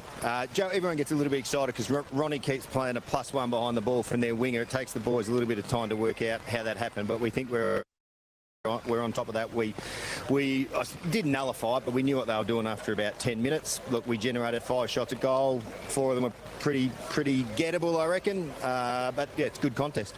And just tweaking a few things. Obviously, it's all about the 1%ers today, and you just mentioned, you know, hand to foot just much quicker in that area. Yeah, look, it's just basic footy, isn't it? Like, if you're going to hang on to the footy, you're probably going to get tackled and holding the ball. But we thought we were a bit stiff with some of the free kicks, but that's the way it goes. Thanks, Neildy. Good luck. Mark Neal down boundary side alongside our own Jane Birch. Thank you, Birchie. I had Jack Driver under my umbrella at the break. That'd be right. He just sort of backed up under my brolly. So. I thought you were going to say he was under your brolly right now and you were going to interview him.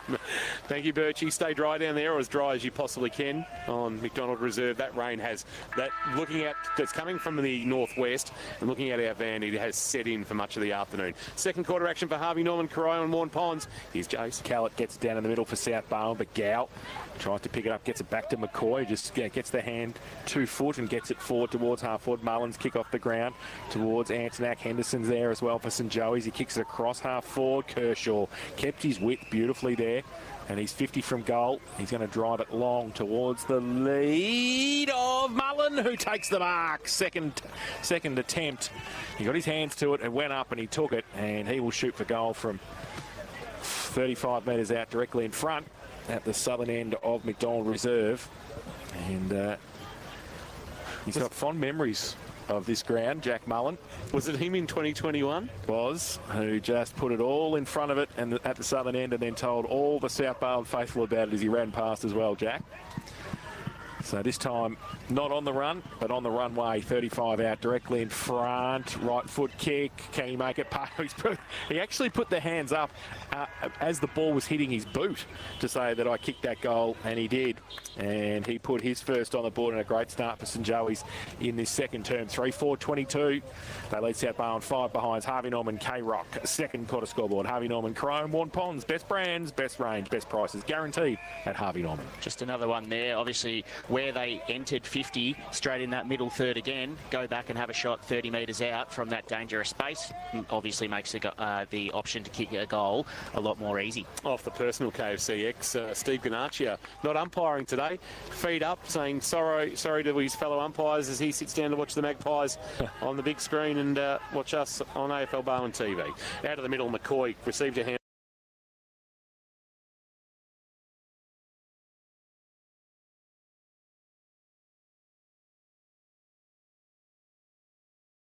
Ball on the bounce, missed Hose. Ward came in to lay a tackle, tried to wrap up Goff.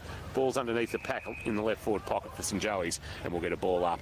Gee, a margin like this, Dowlow, in these conditions is worth its weight in gold, isn't it? Absolutely. If you can just hit the scoreboard early and put scoreboard pressure on through goals, makes it really hard to pull back. Umpire Chaston to put it into the air for Callett to go against Morrison. Neither got their hands on it, but Morrison was first to recover onto the loose footy before walking into a Madigan and Callett tackle, and we'll get another stoppage in the left forward pocket. 2.5 minutes played on the Barwon Foods second quarter time clock, and the scoreboard for Harvey Norman showing Joey's 3-4-22, leading South 5 behind. Callett got it down to the side of the pack. They couldn't pick Madigan, could pick it up in the end, tried to get it away and does. Kick under pressure across half back.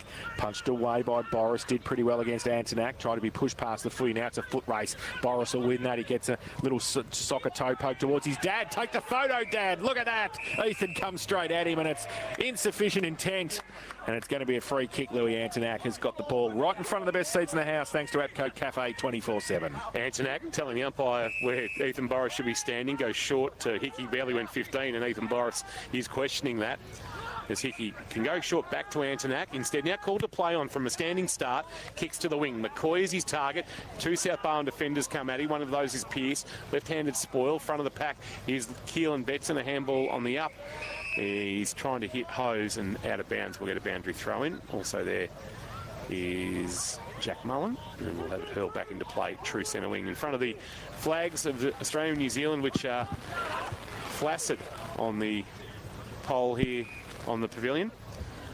Ball back into play. McCoy, backhander, won the tap down. Sam James didn't call a lot of in the first quarter. Hands and knees, just knocks it out of the pack. Keelan Betson dives in, coming the other way. And bringing the ball out was Zach Knights, and it's now back towards the boundary line and out of bounds for a boundary throw-in.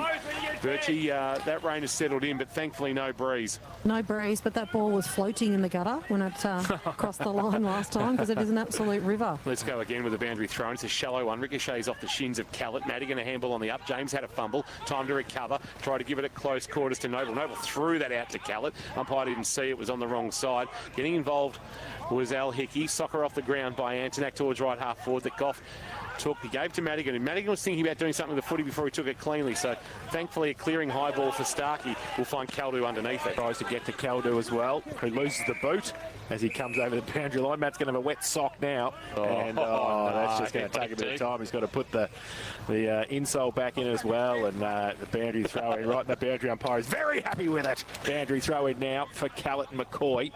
Short to Callett. Oh, Madigan rode beautifully. Handball over the top. Cunningham, they're coming at you. McLaughlin got him. Handball away. Hickey the other way. Right foot tumbling punt towards centre wing. Punched away defensively at the back by Morrison. Kick away quickly, and that came from Nanatus. Goes back to the wall, to the middle for St Joey's. Nanatus little soccer kick. No, indiscriminate set umpire Richie. Free kick. South Barwon back into the square, and it's going to be Wiedemann with the free kick.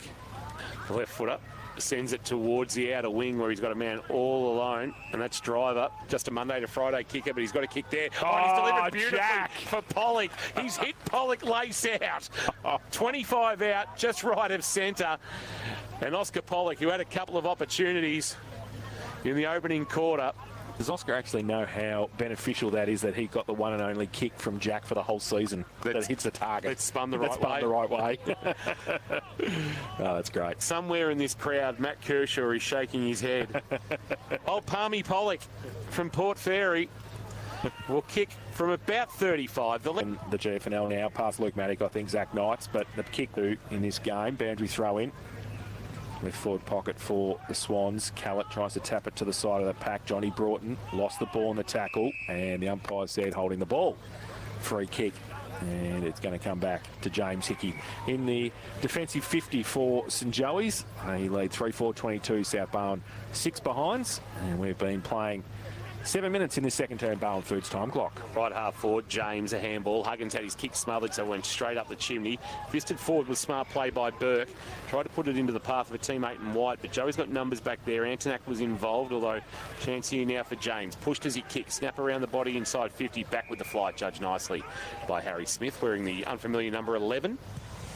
Usually in the 34, but Joey's just within different numbers. Here's Burke, a handball. Chance here inside 50, might have been Wiedemann. Broughton with the one hand, didn't go back with any conviction. He's going to win the footy at ground level. Tried to step through a tackle, lost the footy as a result. Ball spilled out, and we're going to get a ball up about 35 out from the south goal. They're creating forward 50s, Dallo, but just not being... You feel like if they can get one, they might get a couple. Absolutely. They are putting good pressure on to try and lock it in as well, still South Barwon. And they get it in there again, but Smith again, his handball chopped off by Caldu, though, who attacked the footy. Antonak on hands and knees, tried to get it away. Two St Joey's players run into each other. Handball by Hughes up the chimney.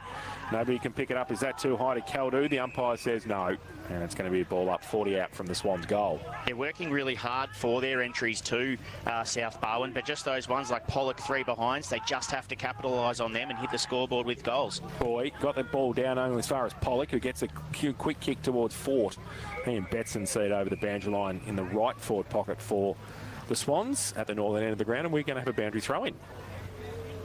So what have we played? The 8.5 minutes. You need to park. The scoreboard here is probably one of the smaller ones going around after what we got at Lawn last when we got the cinema screen. Magnificent. Right forward pocket boundary throw-in. Oh, big shove by Fort on McCoy. Umpire could not pay that. Fraser Fort wants to turn and question Dave Chaston. Oh, McCoy's kicked down low. James Hickey, belly went 15, dropped the mark anyway. We've got a loose footy inside the right forward pocket. Chance here to get out of trouble. And that was smart play to get it to half-back for St Joey's. Although the ball was actually going to fall all right for Antonak, who's now got the middle of McDonald reserve to run and send a long ball. And back with the flight, Gow, judging it best, has taken it. Nobody ahead of him. He's got an open goal square, so that's where he'll go. He'll start it right, and he just won't bend it back enough. And through for a minor score in the margin again. Is 16. It is 18, I should say. 17, I should say. 3-5-23, playing 6 behind second quarter action, thanks to Harvey Norman, Corral and Warren Ponds. Starkey, quick kick in, got it to the outer side for South Barwon. Looking for a teammate there. Callett picks it up in the end, the big fella, and gets the kick around the corner. Forward of centre wing. Caldu comes up, can't take it. Knights left it behind. Ball might spill free back for Caldu. He tries to get the handball away, but Knights is there. His handball to Betson. McLaughlin fighting and fight hard for it as well for St Joey's. Pack develops on centre wing around he. And it will be a ball up. Umpire Ritchie straight in there. Just a bit of a positional change. Josh Nanatis has gone forward for St Joseph's. Wombat Gully Plant Farm matchups this afternoon. Dowlow keeping an eye on those. And a ruck contest on centre wing.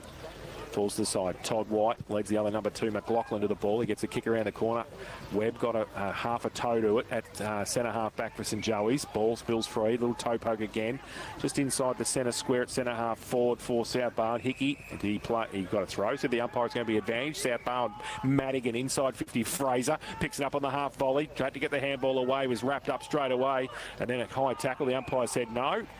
And late call. He got it right. Yeah. It was a late call, but it was too high. And St Joey's under pressure. Humphrey, can he get the kick away? He does. No mark taken, but they've got some time. Kershaw, short little kick's okay. Off Betson, juggled it, but took the mark at half back. That's Keelan with the footy. Handball off to the run of Webb. Goes with just a tumbling punt towards half forward. Good spoil by Edwards as Goff was preparing to mark. It's bought 20 metres for his team. Then Mullen a smart tap on into Lewis. Lewis outside of the right boot, a rolling goal. They just took it down the middle. It was Webb with the initiative just to send a kick forward.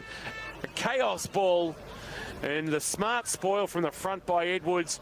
And then the palm into the path of Hunter Lewis was on point. The margin is 23, and Joey's right now putting a little bit of a gap between themselves and South Barwon. 4-5-29 on the second quarter. Harvey Norman, Crow and Warren Pond scoreboard. South Barwon are 6 behinds. It was a lovely bit of play just to tap that ball over the top into the path of Hunter Lewis. You can see from the stats, so St Joseph's 5 marks, South Barwon 2 marks for this quarter, right down on what they were earlier in the game in quarter 1. That lot different in terms of conditions now, so teams are both happy just driving that ball forward with a bit of chaos. Callett gets it down in the middle, push past the footy. Ho's got it in the end, goes out wide with the kick towards half forward. Oh, hamstring Jack Mullen in real trouble. Keep an eye on that. He's gone down straight away. A lot of pain too. Yeah, that's he went straight down as soon as he tried to get going there to chase the ball towards half forward. And yeah, he's in a bit of trouble, so he's going to come off the ground. And you would suspect Joey's will be down a player because he's in real trouble with that right hamstring. So he's not even coming off through the interchange, so No. they've just made that. He knows he's. I can hear him already. He's done for the day. Frustrated. Thanks, Birchie. Injury update for St John of God. Boundary throwing at half forward. Caring for our community for 50 years, St John of God Hospital from that boundary throwing. Joey's have got numbers. Keel and Betson will actually kick that backwards trying to find a target, but didn't find one, so now soccer off the ground. Might have been Noble. It worked out all right. Caldu turns and kicks quickly. What's he got in the middle of the ground? A one-on-one. And Boris will get a free kick for too high against Kershaw, the former Falcons teammates, going toe-to-toe. Boris with the footy. Will send a kick very wide and just get it onto the waiting chest of Jack Driver. Driver turns and kicks into the pocket, and it's a good lead and a good mark. Taken there. It might be Pollock. I think it's Elzinger, It's actually. Elzinger, it is, for the first time I call him today. Liam Elzinger, son of Troy, the late premiership player as a 14-year-old at North Geelong in 1993. Premiership player at North Shore in 2000. And Liam, a former South junior, making his way back from Bannockburn. Got close to the man on the mark from about 40 out. Won't have the distance. Callett flew off the hands of the pack. Joey's have got numbers. O'Dwyer's handball. Gee, Morrison tried to take on the tackle. It's going to fall for Callett out of the pack. Quick snap has missed. And that is another behind. 7 behinds now for South Barwon. Then Callett, not a noted goal kicker, has put that one through for a minor score, and the margin is 22. 7 South Barwon. St Joey's 4-5-29. 14 and a quarter minutes played on the second quarter. Barwon Foods time clock. Hickey plays on from full back. Terrible kick off the boot, but today is acceptable probably. Ball comes back to Lewis. He left it. They brought in 55 out. Just tumbles the punt around inside 50. Scramble ball. That's all you can do. He got it around the corner, and it was okay because standing in front was Matt Keldu. And the skipper will shoot for goal from 35 out directly in front. Matt, it looks like that play is going to suit South Barwon a little bit better because they're persisting with Fort and Caldo, the talls down there, and it's just not a day conducive for tall forwards, whereas Joey's have gone with a much smaller setup in their forward line. You can also see that both sides are trying to get those high forwards high up the ground so that they can kick it out the back and try and turn and beat their defenders back to goal. Caldo, 35 out. Oh, not crash hot off the boot.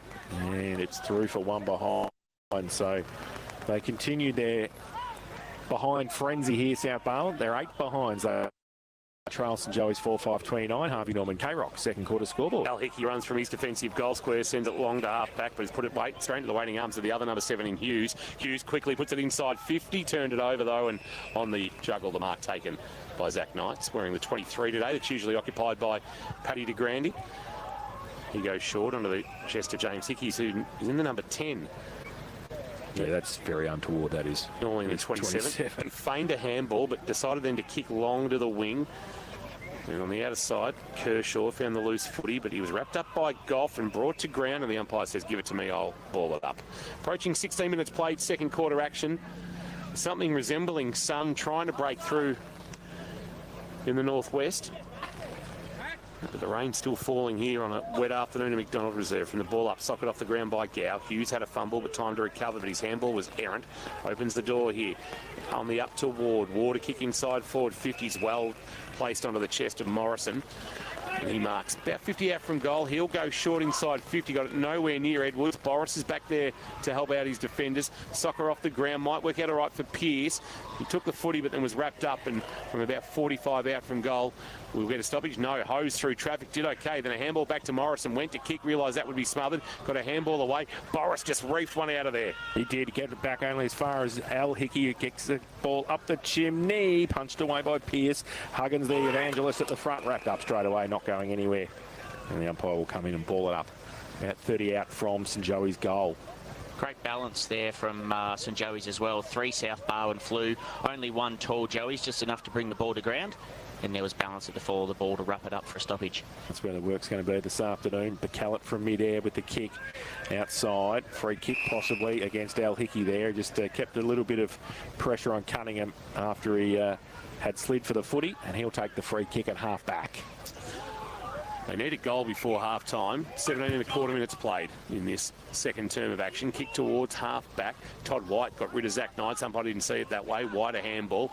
Quick kick out of the pack towards the wing. Might have been Elzinger. Met by Liam Betts and dragged down as he kicked by Ford. So it just ricocheted about 5 metres. Madigan clean. James had his kick smothered. Ball spills Ford. Can he knock it out of there? Just couldn't get it cleanly. Then a quick kick forward by O'Dwyer. Bit going on. Ford involved. Something not like there. Humphrey and Caldu. There's a bit going on there. Ford not happy. I think O'Dwyer in there as well. Not sure exactly what happened. I'm sure Pixel Sports Media all over it. Handball, White, Hughes, Noble. Tried to step inside the man coming towards him in hose and then turned it over. But the handball went through the legs of James Hickey. Opened the door. Pollock wants his left boot. Somehow got out of the tackle. Handball back. Missed Starkey but found James. James a chip over the top. Elzinger in front. Oh, he's been paid the mark. Now, I didn't see all of what went on between Fort and Benson and Caldu and Humphrey. Is there much in it? Fraser and Gowie are going out for dinner tonight because they're very close with each other, and they don't like each other. Fraser was, he wasn't happy with some tension that he got. And after what you would consider a lucky mark for Liam Elzinger, he'll have a shot at goal. There you go. Pixel Sports Media right onto it. Looking forward to those photos. A little bit later. Kicked 2 goals against Grovedale on debut. From 45 out, he's pushed that one to the right and just snuck it in for a behind. And the margin is 20. And South Barwon are now 9 behinds as we approach 19 minutes played in the second quarter on the Barwon Foods time clock. St Joey's 4-5-29 scoreboard. Thanks to Harvey Norman. Al Hickey kicks it into Zach Knights in the back pocket. Goes as long as he can towards half back. Over the back of the pack. Oh, Kershaw got his head ripped off. And we'll take the free kick at half-back. He's had a good first half. He'd still be the best-looking Kershaw. Well and truly. Still got that bad mistake, though. Goes through half-back now. Al Hickey goes to the middle of the ground. Goff comes the other way. Can't quite take the mark. Antonak. He rides the bump from Goff. Tried to get the footy. Oh, that's holding the ball. Umpire said yes, it was, Jason. And a free kick at centre wing for the Swans to, well, possibly Doyle Madigan, but it will be Rowan Goff who has to get up and take the free kick. And he thought about the handball to Doyle as well, but he just elects to hold the ball up and go with the right foot to half forward. Nobody. Oh, Al Hickey just creeps in and takes the mark at back end defensive 50. The skip up with it will go short to Webb. That barely went 15, and Todd White's questioning why that was paid. Anyway, while he's doing that, Webb's taking off and going with the outside of the right boot with a tumbling punt to centre half forward. Hunter Lewis with the one hand couldn't take it. Goff coming the other way. Things seem to have just dried up for the moment. Chance for Huggins, ripped out in the tackle. Ward, low to ground, knocked it forward, but only into the path of Callett. Callett's handball. The clearing kick came from Shepherd outside of the right boot. Hughes just tried to palm it into the path of Noble. Well, getting in the way was Knights. Good little block by Noble. Allowed Hughes time to get a handball over the top. The kick comes from Pollock at ground level. Caldo just couldn't hang on to it. And out of bounds boundary thrown. As it eased off slightly, Birchie, for you down there for Leopold Sporties and Gottings. The rain's cleared up. Is that what you're asking me? Yes. Sorry. Yeah, it has just momentarily, and it's actually brightened up a little bit. So we'll be welcoming any of that. 50 around from South Barwon's goal. Boundary throw in. McCoy in front. Big thump away only as far as Hughes. Threw the ball out. Then a fresh air shot. But better with Sam James. Goes towards Ford, has got held on to. Yes, umpire. Justin, it was there. And Fraser, who is not only grumpy today, he's very grumpy. Especially after seeing James Gow close up. But a chance for South Barwon's first of the afternoon after being held on to. Manhandled. Big phrase. Who never smiles. And, well, I saw him smile once last year when his brother won a premiership. He comes in. Right foot kick. Kicks the goal. Very low key as always from Fraser Fort. But he puts his first on the board. And first for South Barwon. They got a 1-9-16. They trail St Joey's 4-5-29. Harvey Norman K-Rock second quarter scoreboard. That's South Barwon's, or one of their first shots inside forward 25. It's amazing what happens in these conditions and further in any conditions really when a team's able to drive the ball to the top of the goal square to one-on-ones, especially with tall players like Fraser Fort. It puts real doubt in the opposition's mind and go and get free kicks like that one just then for a holding and then able to go back and convert for the first time this afternoon. Inverleigh 31 lead Bannockburn 24 and Drysdale 42 lead Port Arlington 16 as we go around the grounds for Leopold Sporties. From the ball up, it's a real pack of plays, about 5 or 6 on the centre wicket area here at McDonald Reserve that recently saw action for the height and heat. Just a match up as well. Lockie Noble up to 10. Zach Knights has gone to him inside the forward 50. On that Kelly Plan Farm. Thank you for that, Dallo. from the ruck contest. The ball's gone forward to the edge of the centre wicket area, and we'll get another stoppage. 4-5-29, 1-9-15. They'd like another one, South. They've had 10 scoring shots, and most of them have been shots at goal that have been very gettable. And it's surely going to be a free kick. Broughton was all over Keelan Betson, who didn't have the footy. And advantage, will it be paid to McLaughlin? He was just a little bit late to take that advantage. It'll come back to Keelan Betson, and he's just now covered in Mary Creek soil. Oh, yes, I think we're bowling now, not batting on that. Betson in the middle as McDonald plays on. Goes towards half forward with the kick. South Barwon had the numbers, but they couldn't take the mark. Need to punch it on. They do. Hughes handball. Missed the target, which was Sam James. Comes to the side of the pack. Morrison with a don't argue. Then tried to get the ball away. And the umpires found... No, I was going to say, not find a free kick. Oscar Morrison was lucky he didn't get pinged for holding the ball after the don't argue. It's going to be a ball up at right half forward for St Joey's. Falls to Gow. He's wrapped up straight away by Todd White. Sam James comes over to help as well. And another stoppage and another ball up at right half forward for the visitors. 23.5 minutes played on the Barwon Foods time clock. Donau Road, North Geelong, selling the freshest fish direct to you. Umpire puts it into the air. McCoy doing the ruck work against Mawson. No clear winner of the ruck contest, and it's off Broughton and out of bounds for a boundary throw-in. So in front of a good crowd, despite the conditions here at McDonald Reserve. Disappointing on a marquee day on the calendar that we've had the rain, but it's rain that we haven't so desperately needed. Ball hurled back into play. It has abated for the moment. McCoy, Callett, quick kick forward by White, tumbled about 4 metres. And there's just an issue for a South Barwon player just coming towards you, Birchie. Who is that? Just, yeah, is that Max Mawson's not in a good way. Just keep an eye on him. We're just waiting for the ball to come back to James. Go down to you, Birchie, as we wait for that footy to come back. Yeah, he's doubled over here. He might have got one in the midriff. I think he's just off the footy. About to have a vomit, I think, in front of me. Yeah, was that sort of? He's down on his. I didn't see. Yeah. But he's not looking at all comfortable. Gow puts it in towards the forward pocket. A bit shallow there, and easy for the Swans defence to come over. Big punch away by Pearce for South Barwon, and we'll have another boundary throw in about 45 around from the St Joey's goal. Late stage of this second term here, Anzac Day at McDonald Reserve. 25 played, Barwon Foods time clock. Boundary throw in. St Joey's into attack. Morrison tried to get it. Callett pushed him past it, and he got the kick away. Back towards his opposite number, McCoy. Betson, Liam at the back. Harry Smith got a push in the back. The umpire said, no, that's okay. He saw it over the boundary line. And just forward of centre wing, we're going to have a boundary throw in for St Joey's just into attack. They are 4-5-29. They lead South Barwon 1-9-15. Harvey Norman, Corrine and Warren Ponds, second quarter scoreboard. Best brands, best range, best prices guaranteed at Harvey Norman. Callett and McCoy.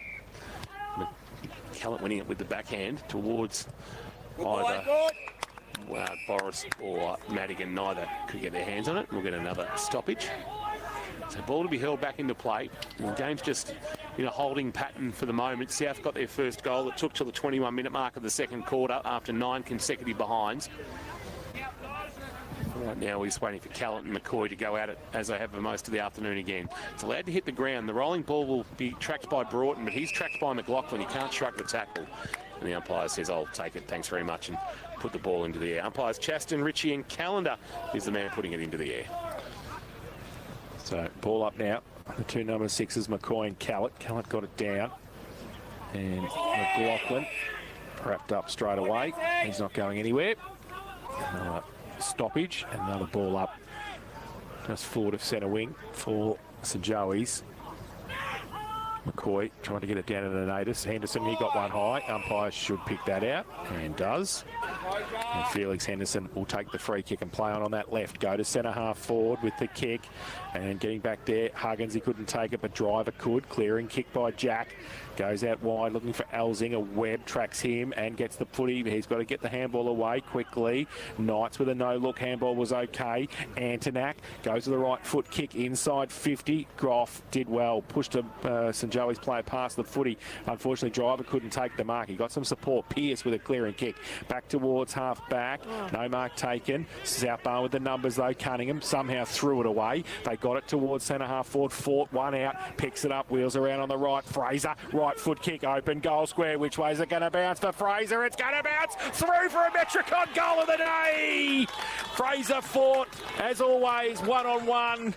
Does well, wheeled around, had an open 50 and just let it bounce and used the slippery ball and got it through for the second of the afternoon for him and the second for South Barwon. They go to 2-9-21 and St Joey's 4-5-29. Harvey Norman K-Rock second quarter scoreboard.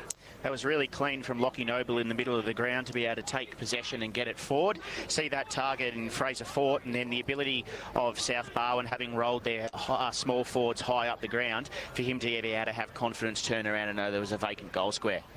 Yeah, nice finish from the veteran, the 2023 joint Matheson medalist. Here's a chance for Joey's. The handball of Mernatus back to Harry Smith. A high ball towards left half forward. It bounces away from Antonak and Shepherd and Goff. And it'll be out of bounds for a boundary throw. And Louis Antonak just looks back and probably wishes there was cleaner delivery, but you're not going to get much clean delivery in these greasy conditions. If there's no more rain, it'll be interesting to see how play fares in the second half. But we talked about 60 being the potential score you needed to win today. Doing the roving and kick inside 50s. McLaughlin, a floating ball. It's judged best off the boot. That's a good mark taken there by Pierce. About 25 from his defensive goal. They'll be happy to go in 8 points down south as Pierce sends a ball towards the outer wing. Harry Smith flew, couldn't mark. Caldew off the hands of the pack, gave it to White, looped it over the top. Pollock back to Caldew, but the boundary line wins out and we'll have it thrown in. True centre wing, Reynolds Road, side of the ground. 4-5-29, 2-9-21, 29 minutes played on the second quarter. K-Rock Barwon Foods time clock. So, thrown on the outer side. Not far away from half-time here. 29 played in this second term. Barwon Foods time clock. Thrown in for McCoy, who get it down. In front, Madigan was on hands and knees. Tries to get up and get the footy as well. Umpire calls play on. Little toe poke out was okay for St Joey's. Hose set a path for McLaughlin. And there is the siren for half-time here at McDonald Reserve. And it's St Joey's 4-5-29. They lead South Barwon 2-9-21. Main break thanks to Blackman's Brewery. Here at McDonald Reserve, the ultimate halftime beer made in Geelong. A few of those Blackmans were being purchased and consumed, I suspect, over the Anzac Day weekend, including a Pivot City Lager in the King household. Jane Birch is making her way out onto McDonald Reserve to have a chat with one or two of the players as they make their way off the ground. Down to you, Birchie. Just a little bit less sodden underfoot as it has been. Yeah, it's certainly cleared up, and if that rain can stay away, as you said, the game might open up a little bit more, and we'll see some cleaner skills once they've had a half just to get used to it. So I'll just try and grab someone and have a quick chat to them. So Birchie just making your way maybe over to the South Barwon cohort to get somebody for a quick couple of words, and maybe Ethan Boris just coming towards it. Down to you, Birchie. You've got Ethan with you. I do, Ethan. It's a real arm wrestle, obviously. We knew it would be with, two really competitive sides, but these conditions have made it really tricky as well. Oh, yeah, 100%. It's real tough. They're coming, they're working pretty hard, making us have to work hard. I think we're definitely on top of them. We just got to convert because you can see we've had more scoring shots, so we just need to start converting, and that'll come if we keep going. And we got 4 quarters in us, so we know we'll get on top of them later on. And in terms of positions, obviously you want to change the angles and use a little bit of that width, but when you're just getting the ball on the boot quickly, some of that width obviously is compromised. So does that change things up at all with your positioning? Not too much. I mean, we're just making sure we're playing in front, and then we know that it's probably going to get out the back, so just being set for that, making sure we're prepping for that, because you never know what's going to happen in this wet weather. It's a bit tough. Good luck for the second half. Thank you very much. Thank you, Birchie. Jane Birch. Mark the ball, kick the goal. We are winning. We are winning. We're the greatest, I'm the latest in the game that's never changing. In the game that stays the same. Mark the ball, kick the goal. We are winning. We are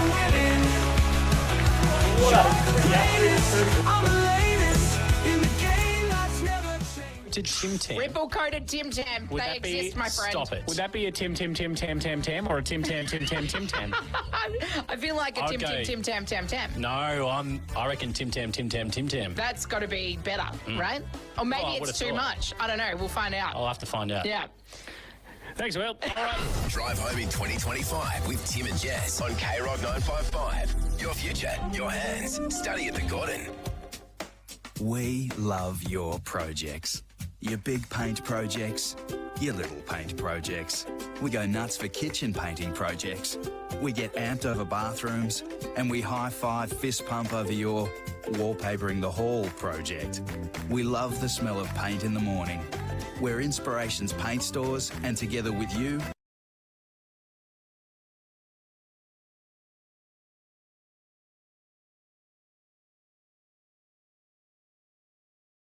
precious. So download the APCO app to skip the queue and pay for your fuel from the comfort of your car.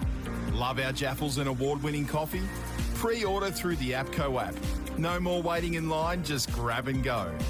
Shop the way you want, when you want. Just search APCO app in your app store and start saving time today. APCO Cafe 24/7. We've got you. Update your home with a new floor from Harvey Norman. Great deals on versatile hybrid flooring, including beautiful Australian timber, pine and oak designs from just $45 per square metre. Luxurious oak natural timber flooring from only $85 per square metre. Or family-friendly carpets. Soft, quiet and warm underfoot. Great value from just $17 per square metre. From measure and quote to expert installation in your home. Come on in and see the specialists at Harvey Norman. Your locally owned and operated Harvey Norman, Corio and Warren Ponds. Metricon gives you freedom to get more of what you really want in a brand new home. More space, more light, and all at a price you can afford. Like the family favourite 4-bedroom Amira 20 with Kingston facade from $223,900. Yes, under 224 grand. But hurry, first 40 buyers only. Search Metricon Homes today. Conditions apply. Exclude site costs. Geelong Build Region. CDBU 52967. All this footy making you peckish? Time for some Zambrero Feel Good Max.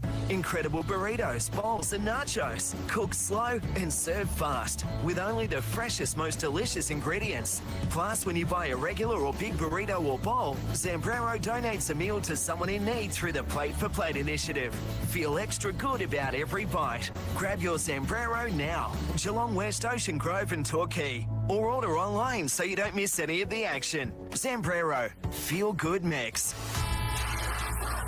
Thanks to our #1 ticket holder, APCO. Fueled by APCO Cafe 24/7. Half-time, thanks to Blackman's Brewery, the ultimate half-time beer made here in Geelong. And it's half-time here at McDowell Reserve. It's 4-5-29. St Joey's, they lead South Barwon 2-9-21 by 8 points Anzac Day. Live and exclusive on krockfootball.live.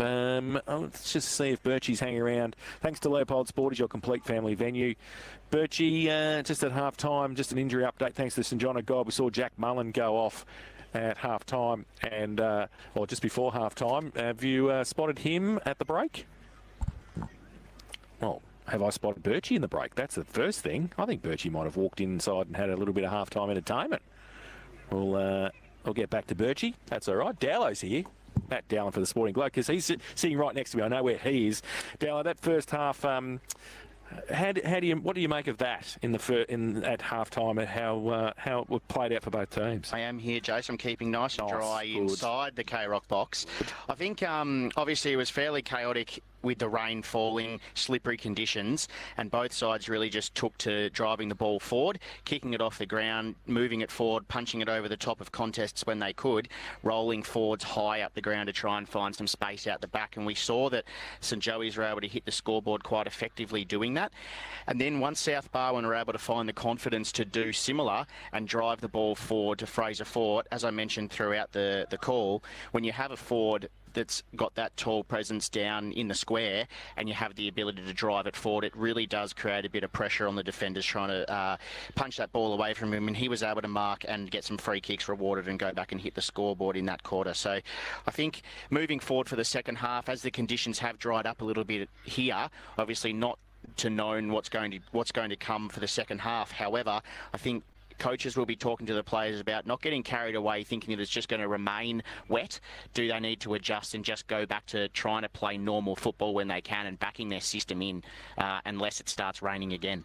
It's pretty slippery in the middle. We saw Keelan Betson go over, and there's a lot of mud. It's very slippery. So even though there might not be any more rain, it'll still probably be pretty slippery for the players. Yeah, absolutely. And I think that coaches would no doubt be discussing, do we look to avoid that middle of the ground? So if it's going in around that middle of the ground, let's hack it out of there, let's kick it forward, let's move it away from that area. But once we get control of the ball, can we go back to, as things dry up, a bit of controlled football, kick mark around that square and see if we can go inside 50 in a different way?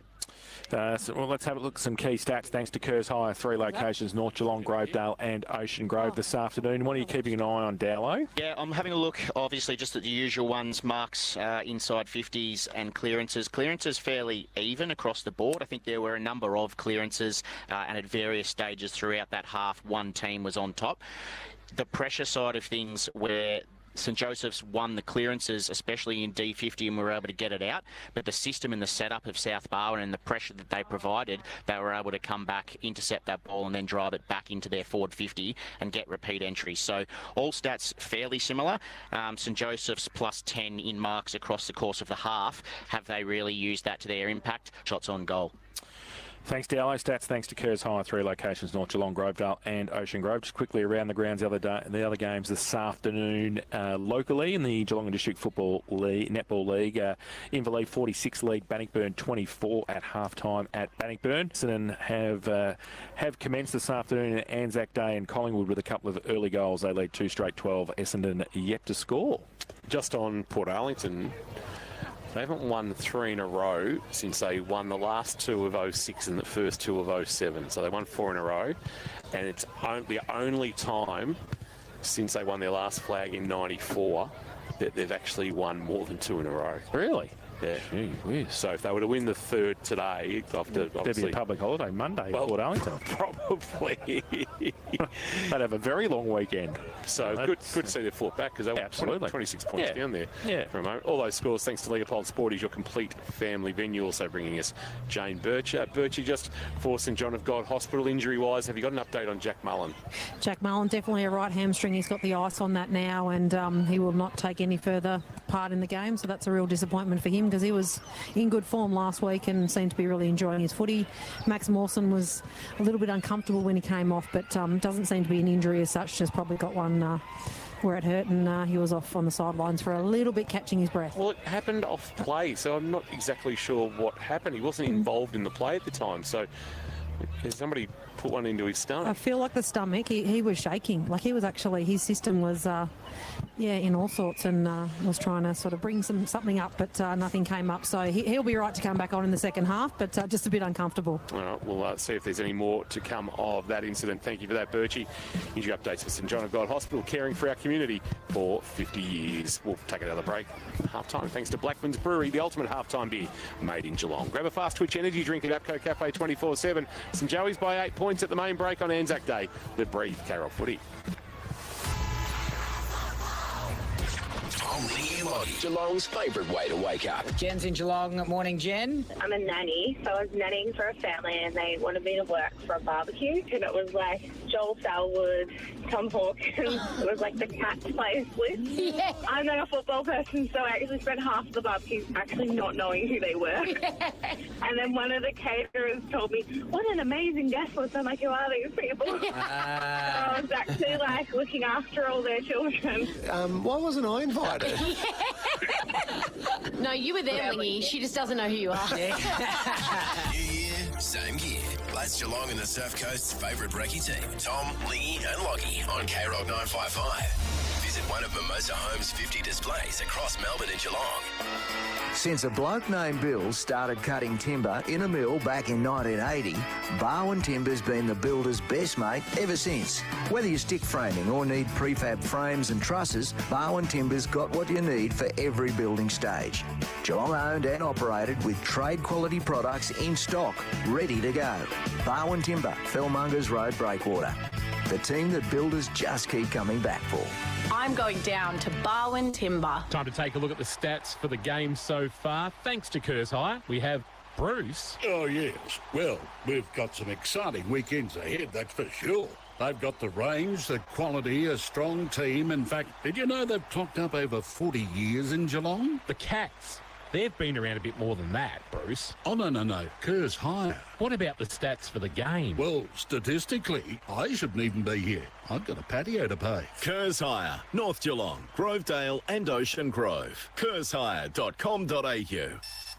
Get a good night's sleep with Harvey Norman, Corio and Warn Ponds. Quality mattresses by Tempur, Sealy Posturepedic, Sleepmaker and King Coil by AH Beard with major savings. Adjustable bed bases, bed frames, kids' bedroom furniture, bunk beds and storage pieces. Customisable Australian-made bedroom furniture to suit your space and style. Luxurious pillows, quilt covers, sheet sets and more.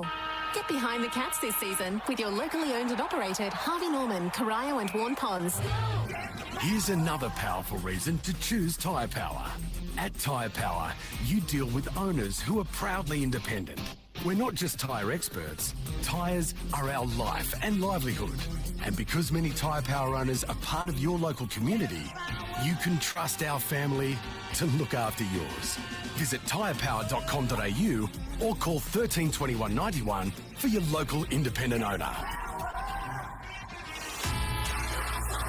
Thanks to our #1 ticket holder, APCO. Fueled by APCO Cafe 24/7. Our great executive producer has decided that the comfort of home for Collingwood and Essendon is more... and the Flemington races are a little bit more... Race 7, number 9. Race 7, number 9. Now, race 7, number 9, please explain why. Oh, look, there's just a couple of us have got a little bit of interest in it, so that's all. We just want to... Yeah, Name of the horse? Well in the... sorry? Name of the horse? Chevelle Chic. And yes, Tom Stockdale on board today, and he better get it home or he won't be riding it again. Had my own horse retire. Did you? Retire during the week. Oh, really? It might just happen. That's part of the Geelong, the Thoroughbred Club of Geelong. Oh, yes. Syndicate, lease some horses. Yes. As a syndication. Nice. And it might just happen. We have with Chris Calthorpe. Gave us a good little ride. 3 wins. It's won at $41. Oh, fantastic. And where's it going now? Where's it off to? No, I don't know what plans are for... Put it down at Port Arlington somewhere? Or? See you later.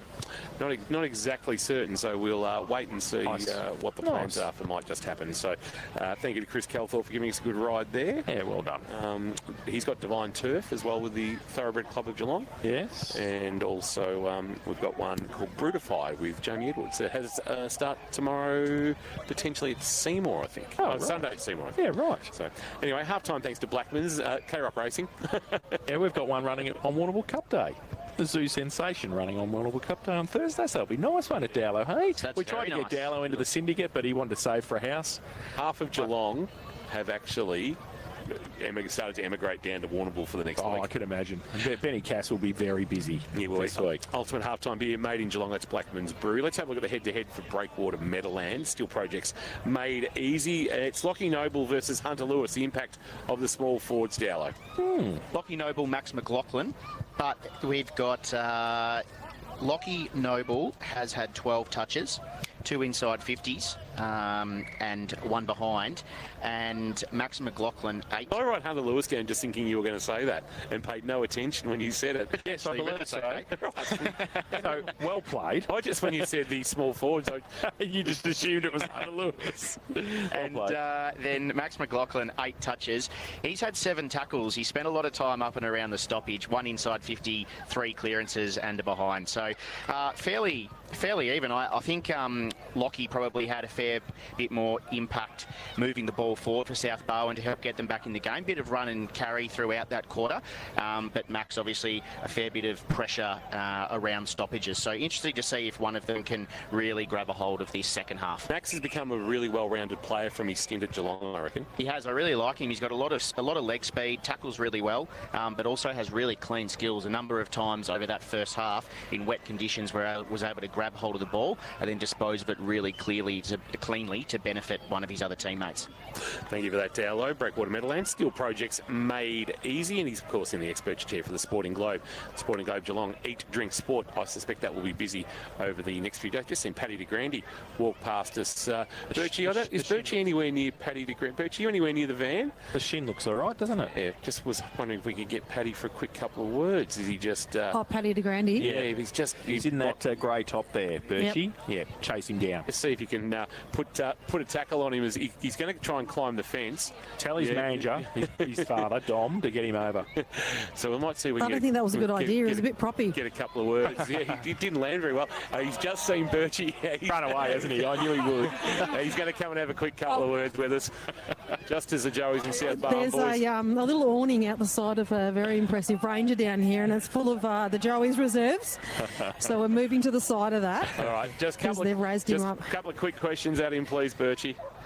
Paddy de Grande, you'd be love to be out there on a day like today, although the conditions weren't really for tall forwards, but you probably still work your magic out there. How are you finding it sitting on the sidelines? No, it is tough, actually. Hate watching, so, but yeah, it would have been a tough day, definitely for me out there, but the boys are doing well, which is good, so... 8 points in it, so hopefully can finish off the job, which would be nice. But yeah, hate watching, to be fair. And you've got an injury to your shin. We hear it's a bit of like some bone bruising, which sounds really nasty and takes a little while to heal. Can you give us a bit of an update on that? Yeah, I actually had a small fracture to the top of my leg, which is annoying. So I'm hoping to be back next week, which would be about a month out.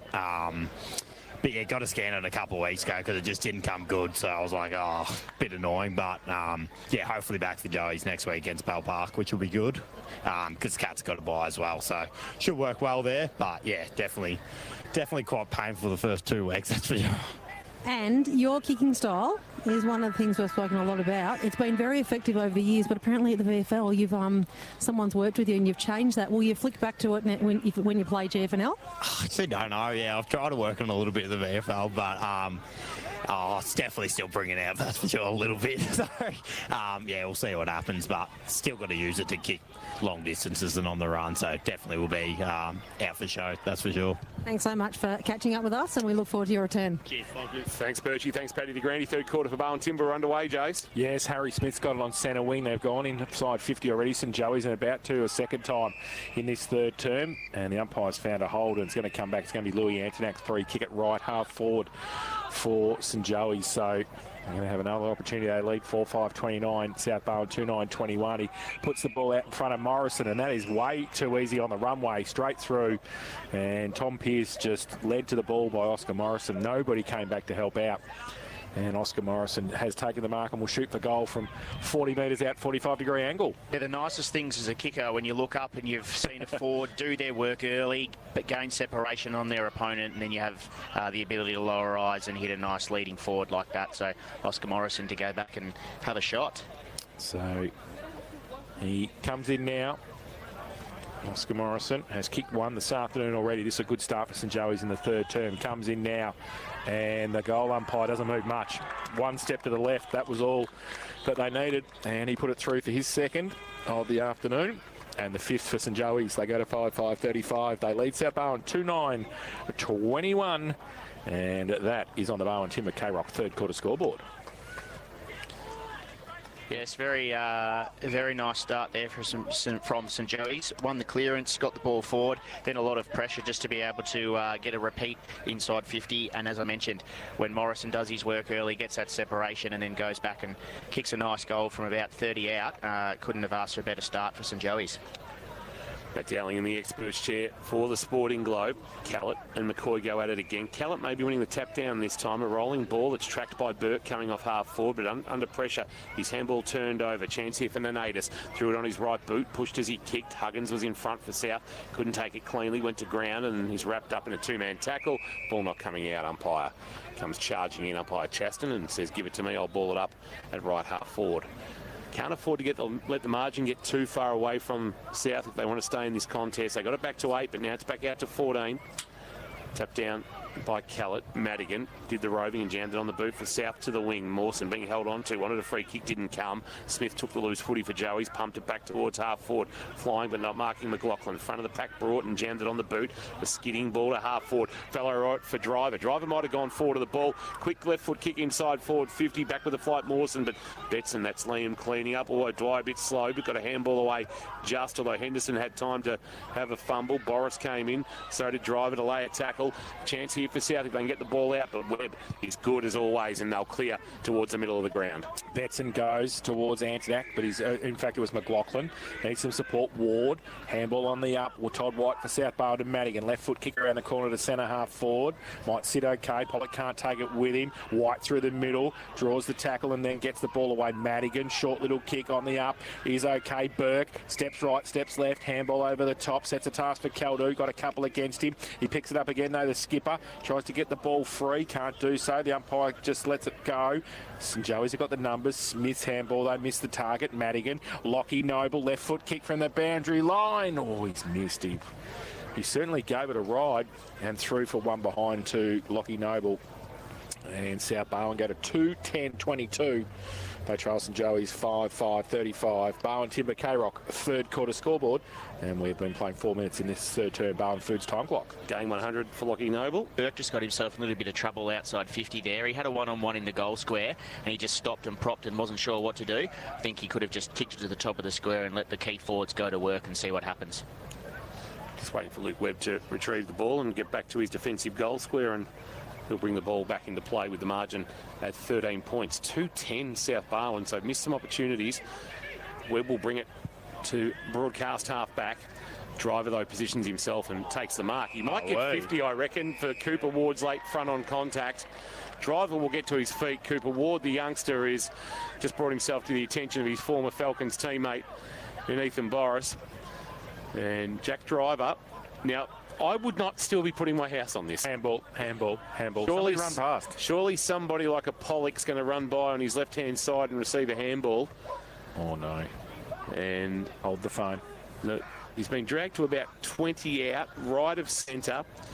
Oh, no. Jack Driver playing game 101. 31 goals in his career, so he is actually had the ability to find the scoreboard and has done it in multiples when being sent forward on occasions like he has been today. Can he find one here and cut the margin back to 7 points? Sends it on its way, and he has snuck it in at the right-hand goalpost. They are back within 7. It's as close as they've been since the 14-minute mark of the opening quarter. They go to 3-10-28 on the third quarter. K-Rock Barwon Timber scoreboard. Joey's a 5-5-35. Barwon Timber, Geelong owned and operated, building better since 1980. Not sure what you two are talking about. That was a lovely kick straight through the middle. Tried to miss it. Never in doubt. Never in doubt. Oh, gee. No, he stood under that ball nicely, had a bit of confidence. Obviously, the late hit from Ward gave him the 50-metre penalty and a shot on goal. But again, good setup and structure behind the ball for that kick that came out long. And from the free kick, goes back and has a nice shot on goal and kicks it, puts it through. So good start for both sides this half. Back to the middle. McCoy gets it down. Hose can't take it with him on hands and knees. Sam James tried to throw the ball out. McCoy, he gets his kick, was smothered though by Todd White. Kick off the ground. Might fall okay for James. Oh, but don't argue on Webb. That should be a free kick to St Joey's and his. And Luke Webb back into the centre square. Short little kick inside is okay. They get the ball rolling now. Antonak wants to take on Mawson, who's recovered. He gets it inside 50. Coming out at pace. Good mark to Edwards. And takes it. Harry Cunningham will stand the mark. 50 from goal. And it will be Joel Edwards, who at this stage has not kicked a major, and he won't yet be either because Oscar Morrison has led out again and Jack Driver. And he's led to the ball this time. And Oscar, who's kicked 2, and he kicked the last one from about this spot, 35 out, 45-degree angle. And just on the right-hand side of the goal at the northern end of McDonald Reserve. And this for a quick reply for the visitors. Bit of space again, Dowlow, in front of Oscar there. Yeah, a bit of space from both of those forwards. I was just going to say, I really like both Edwards and Morrison as young, tall, key forwards. Do their work really well and have a bit of pace about them when they lead out. Morrison comes in now. Can he repeat the dose? He gets under it, over the back. Benson went up, but it was off hands and through. 4-1 behind to St Joey's. So they go to 6:36, they lead South Barwon 3:10-28. Barwon Timber K-Rock, third quarter scoreboard. Shepherd takes off into the left back pocket and drives it towards half back. A long ball. Caldu flew, couldn't take the mark. Front of the pack, White slung in the tackle, but got a handball away.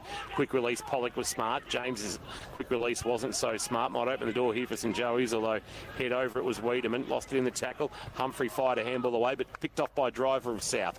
Outside of the right boot to the wing, tried to find Caldu. O'Dwyer marked, hit the ground running. Handball too much on it for Hose, and that wasn't the most prettiest piece of play we've seen this afternoon, despite the drier conditions we've got in the second half of action. 3:10-28 South, 5:6:36 St Joey's, and we've played on the Barwon Foods time clock a tick over 8 minutes. So a throw in to number 6 is McCoy and Callett. McCoy gets there first, gets it back towards the boundary line. Cunningham tracks it for South Barwon. Tries to drag it back in. The quick kick out of the pack.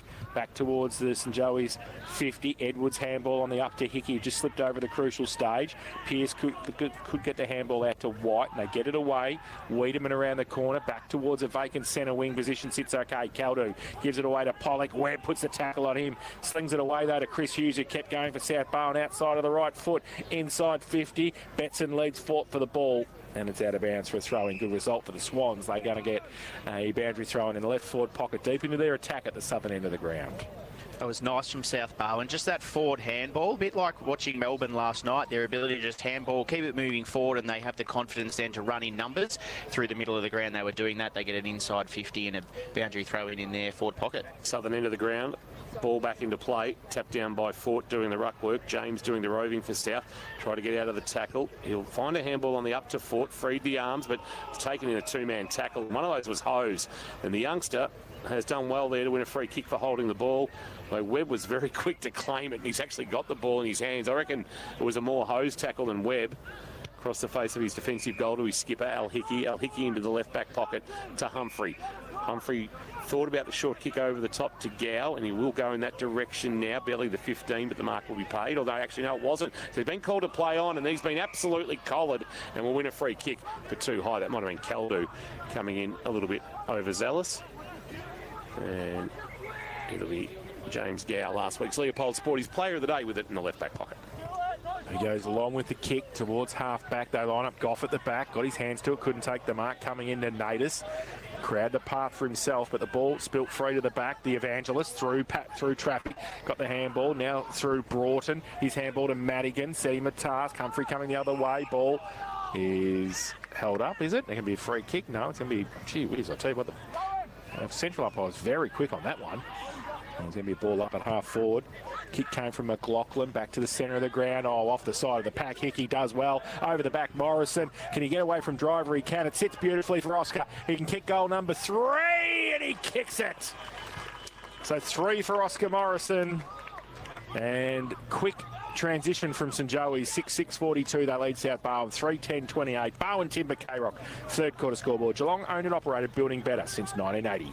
Oscar Morrison started like a house on fire this quarter. I think it stems off the back of what's happening further up the field. So St Joey's 4 clearances to 1 this quarter, 4 inside 50s, and then just their ability to get some speed on the ball and catch those forwards in one-on-one. So again, with that, as I mentioned before, with Morrison and his ability to do his work early and get some separation, that's really hard to defend as a fullback, and you can see it's starting to put him under pressure, and Morrison's capitalising on those opportunities. Pat Dowling in the experts chair for the Sporting Globe. Umpire Chaston puts it into the air. Morrison now doing the ruck work and winning the tap down. Broughton over around the footy, coming off the edge of the centre square. It was McLaughlin. He couldn't get anywhere near the footy. It's socket forward for South. It was well picked up before being brought to ground. Who is that? That is Paddy Burke, who was brought to ground, and at the edge of the cricket wicket, favouring South Barwon. We'll have it put into the air. Callett favoured by it, just palmed it into space. Off the ground went Hughes, but it deflected away off Knights into the waiting arms of Henderson. Henderson short to McLaughlin. McLaughlin a juggle, but time to mark and turn and kick quickly inside forward 50. Edwards the target, could spoil Pearce. Hand to the pack, Wiedemann was pulled off the ball. Lewis played for the free kick, wasn't paid, and then he laid a dumping tackle, and the umpire says it is a sling tackle on Shepherd, who'll win a free kick. And gee, not happy was Tom Pearce with Hunter Lewis. Went in there to remonstrate, and Here's the kick from Shepherd towards half-back, and the Evangelist has got it at right half-back. Blair Huggins right in front of the best seats in the house, thanks to APCO Cafe 24/7. Has to play along the line. Oh, he runs very close to Liam Kershaw on the mark. Gets it as long as he can over the back. Good mark, Caldo. Right half forward. They want to move it quickly. Fraser won it. Oh, the kick was smothered though. Joel O'Dwyer does the 1%ers all the time, O'Dwyer. And couldn't get the ball around there, Matty Caldo. And it's going to be a boundary throw in at right half forward for the Swans. So they just stopped there by Joel O'Dwyer. And we're going to have a throw in. Still in South Barwon's attacking zone. Lights on here and using them to good effect at the moment. Rain stopped, but pretty dark at McDonald Reserve. Ball to the side of the pack. Madigan puts his head over the football, as you would expect. Ball spills free. McLaughlin with a fresh air shot through the middle. Pollock comes back to him. Can't pick it up. Rugby scrum close to the boundary line. Umpire will say it's over. And the boundary umpire with a bit of work to do at right half forward for the Swans. As we tick towards 13.5 minutes played on the Barwon Foods time clock. In front of a good crowd, not one of your bigger Anzac Day crowds. Weather would have deterred a few. We get it hurled back into play. On the hands of the pack, Keelan Betson couldn't take it away. Now laying a tackle and dumping. That's St Joseph's player. Who's getting to his feet there? Might be McLaughlin. We'll get a ball up. Tackle laid there by Callett. And now we've got a free kick for a hold in the ruck contest. It's going to come back to Oscar Morrison, who's coming to up the ground just to give a chop out for McCoy. He'll kick to the wing, and Edwards will be his target. He'll fly, but he'll get spoiled by Pearce. Front of the pack, Hose, brought down in a good Madigan tackle. And we'll get a ball up at true centre wing. Margin is 14, 42 playing 28. Joey's looking to continue their Anzac Day hold on South Barwon and extend their home and away winning run to 21. Morrison the tap down, Boris in traffic, slung in the tackle, couldn't release. Hose laid the tackle, holding the ball is a decision. That's harsh. He looked at the umpire, that was the problem. The umpire saying that he tried to actually take the tackle on by lifting his arms. Hose gave the handball to Kershaw, cruising by, kick inside 50. Driver came up and met it like he was the leading forward, took it on the chest. He'll have to get back behind the mark. He went to play on, but he hadn't got back behind the mark after the momentum took him forward, and he'll kick laterally to Shepherd maybe, or he'll go backwards. Which way is he going to go? Driver a bit betwixt and between, so he just now hits in hope to the wing. Goes towards Cowlett off the back of the pack. Knights is there, Kershaw as well. Boundary umpire says it's off hands and out of bounds for a throw in. Drysdale out by 22 on Port Arlington, while Inverleigh lead Bannockburn by 15. Just that matchup as well. Looks like St Joey's are going to persist with Zach Knights playing on Lockie Noble for the second half. Wombat Gully Plant Farm matchups this afternoon. Gallo keeping an eye on those. Boundary throw in. Morrison in front. Falls to Hickey. Could give the handball to McLaughlin and does. He draws a play and gives it away to Hose. Can give it back to McLaughlin, or he chips the ball better. Good vision, James Hose. Great play. Got it to James Gow and will shoot for goal from 45 out directly in front. It's just about making the right, taking the right option, isn't it, Dowlow? Absolutely. Great composure there from Hose. Clearance, McLaughlin really dangerous out of that clearance. Built up 2 disposals there and was able to help drive that ball forward. St Joey's up to 7 clearances to start this quarter already. Gow's kicked 1 goal 1 this afternoon. He's now kicked 1 goal 2 because he's missed it to the far side and through. For 1 behind, 6-7-43 now St Joey's, and South Barwon 3-10-28, Barwon Timber K-Rock. Third quarter scoreboard. Kicking duties with Shepherd. And you can hear the call of Shep coming from Max Mawson. Will he head in that direction? No, he go further than that and longer, but he's going to ask a lot of Boris, who has to play spoiler. He actually got a fist on it and put it into the path of Noble. He pushed Knights off the footy and won the ball. Smart play. Now kick into the path of Caldo. Caldo stretches, can't mark against O'Dwyer. Coming back to clean up is Liam Betson for Joey's. Gave a handball to Humphrey, who conceded some ground back to his skipper. And Al Hickey's got it about 25 from his defensive goal. Trots off towards the right back pocket. Reynolds Road side of the ground is where he's headed, and he finds Henderson under the scoreboard, but shows a 15-point lead for Joey's over South. Chips it over the top and got a bit of space and time there. Harry Smith takes the mark and has to sit and wait now at half back. South Barwon fielded back behind the ball pretty well on this occasion. Called to play on. He goes down the line. Edwards gives him a lead. Goff got a hand to it as well. They see it over the boundary line. And it will be a boundary throw in centre wing on the outer side. South Barwon did really well to defend that. Obviously, Joey switched the ball quite quickly in their D50. South Barwon's ability to transfer across the ground and force them long down the line and then be able to spoil it out of bounds was really good. The experts share thanks to the Sporting Globe. Matt Dowling this afternoon. Ball on centre wing. Todd White gets wrapped up in the tackle from the contest. Hickey now. Back towards it. Henderson, his kick was smothered, putting pressure on. Numbers still with St Joe's. They get a clearing kick. Starkey, though, gets back there with Chris Hughes, close to the boundary line at centre wing. He chips the ball over the top. Doesn't really sit for any South Barwon player. McLaughlin again, kicks was smothered. Falls towards Sam James. He's rock past the football. McCoy, the big fella, breaks free, does well. Gets a kick across towards half forward. Big pack there. South Barwon with the numbers at the bottom of the pack, but it's a 1-on-3. The one was Hose, and he did well. Got rid of it. Got it away by hand. Now off a step. Gow inside 50, long kick. Ward from behind, punching it away was drive free kick found. Going to be a hold. South Barwon. Last line of defence. Jack Driver to take it. Driver short into the left back pocket, and Huggins on the Northern Bull Ants list. Goes short, kick that barely went 15, and Starkey's been called to play on, takes on the man coming towards him, Lewis, successfully, then kicks towards the outer wing, flying Caldo, couldn't take the mark. O'Dwyer has been good this afternoon again, low ball, Henderson sliding in, takes the mark. And he might have just cramped as he did that, Felix Henderson, on his plant foot. So he kicks with his left, and he kicks it straight under the waiting chest of Blair Huggins, who would have done a lot of fine work last weekend as a TV evangelist. Sunday was his day. Backs it to half-back. Yeah, it was a poor kick. No, Naderson had his kick smothered, but it ricocheted back towards him. His handball, though, turnover. James, quick release. Asked a lot of Hughes. Hughes handball on the bounce. Jamming it on the boot and trying to get it away was Burke. Oh, high tackle laid there by Starkey. Umpire didn't see it that way. He says that the player in Henderson just did the old arm, shoulder raise to push the tackle up high, and as a result, we'll get a ball up at right half forward. Ball up. Kellett got it down from behind. Rove by James Hickey. Tried to get the handball on the up to Brother Al. In the end, the kick by Burke was for South Barwon towards centre wing. Caldo tried to tap it to himself, tried to play for half for a free kick. The umpire, he just turns around and looked at the umpire and said, "Where's my free kick?" Ball spills free. Boris got it away to James. He gets a quick little kick into the middle of the ground. Sits okay for Cunningham. Bit of space now. Goes to the right foot kick. Fort 1-on-1. Leads, bets into the ball. Sits beautifully for the Matheson medalist. He gets around on the right foot. He puts the ball into the pocket. Just leading in the race. Pollock. Good play. Kick around the corner. Top of the goal square. It was out of bounds. Oh, he ran out of space. And it will be a boundary throw in the forward pocket for South Barwon at the southern end of McDonald Reserve. Need a goal. They probably need to be within a couple of kicks at three-quarter time, Dowlo. They need a goal. I think that they also need to just try and get a little bit of composure in the way that they're playing. Just find a quick couple of marks. It's dried up a lot, and they have the ability to do that. In the ruck contest, some acrobatic work done there by Liam Betson against Fort. And we've got a stoppage with another ball up, about 25 out, right forward pocket. Umpire Chaston to put it into the air.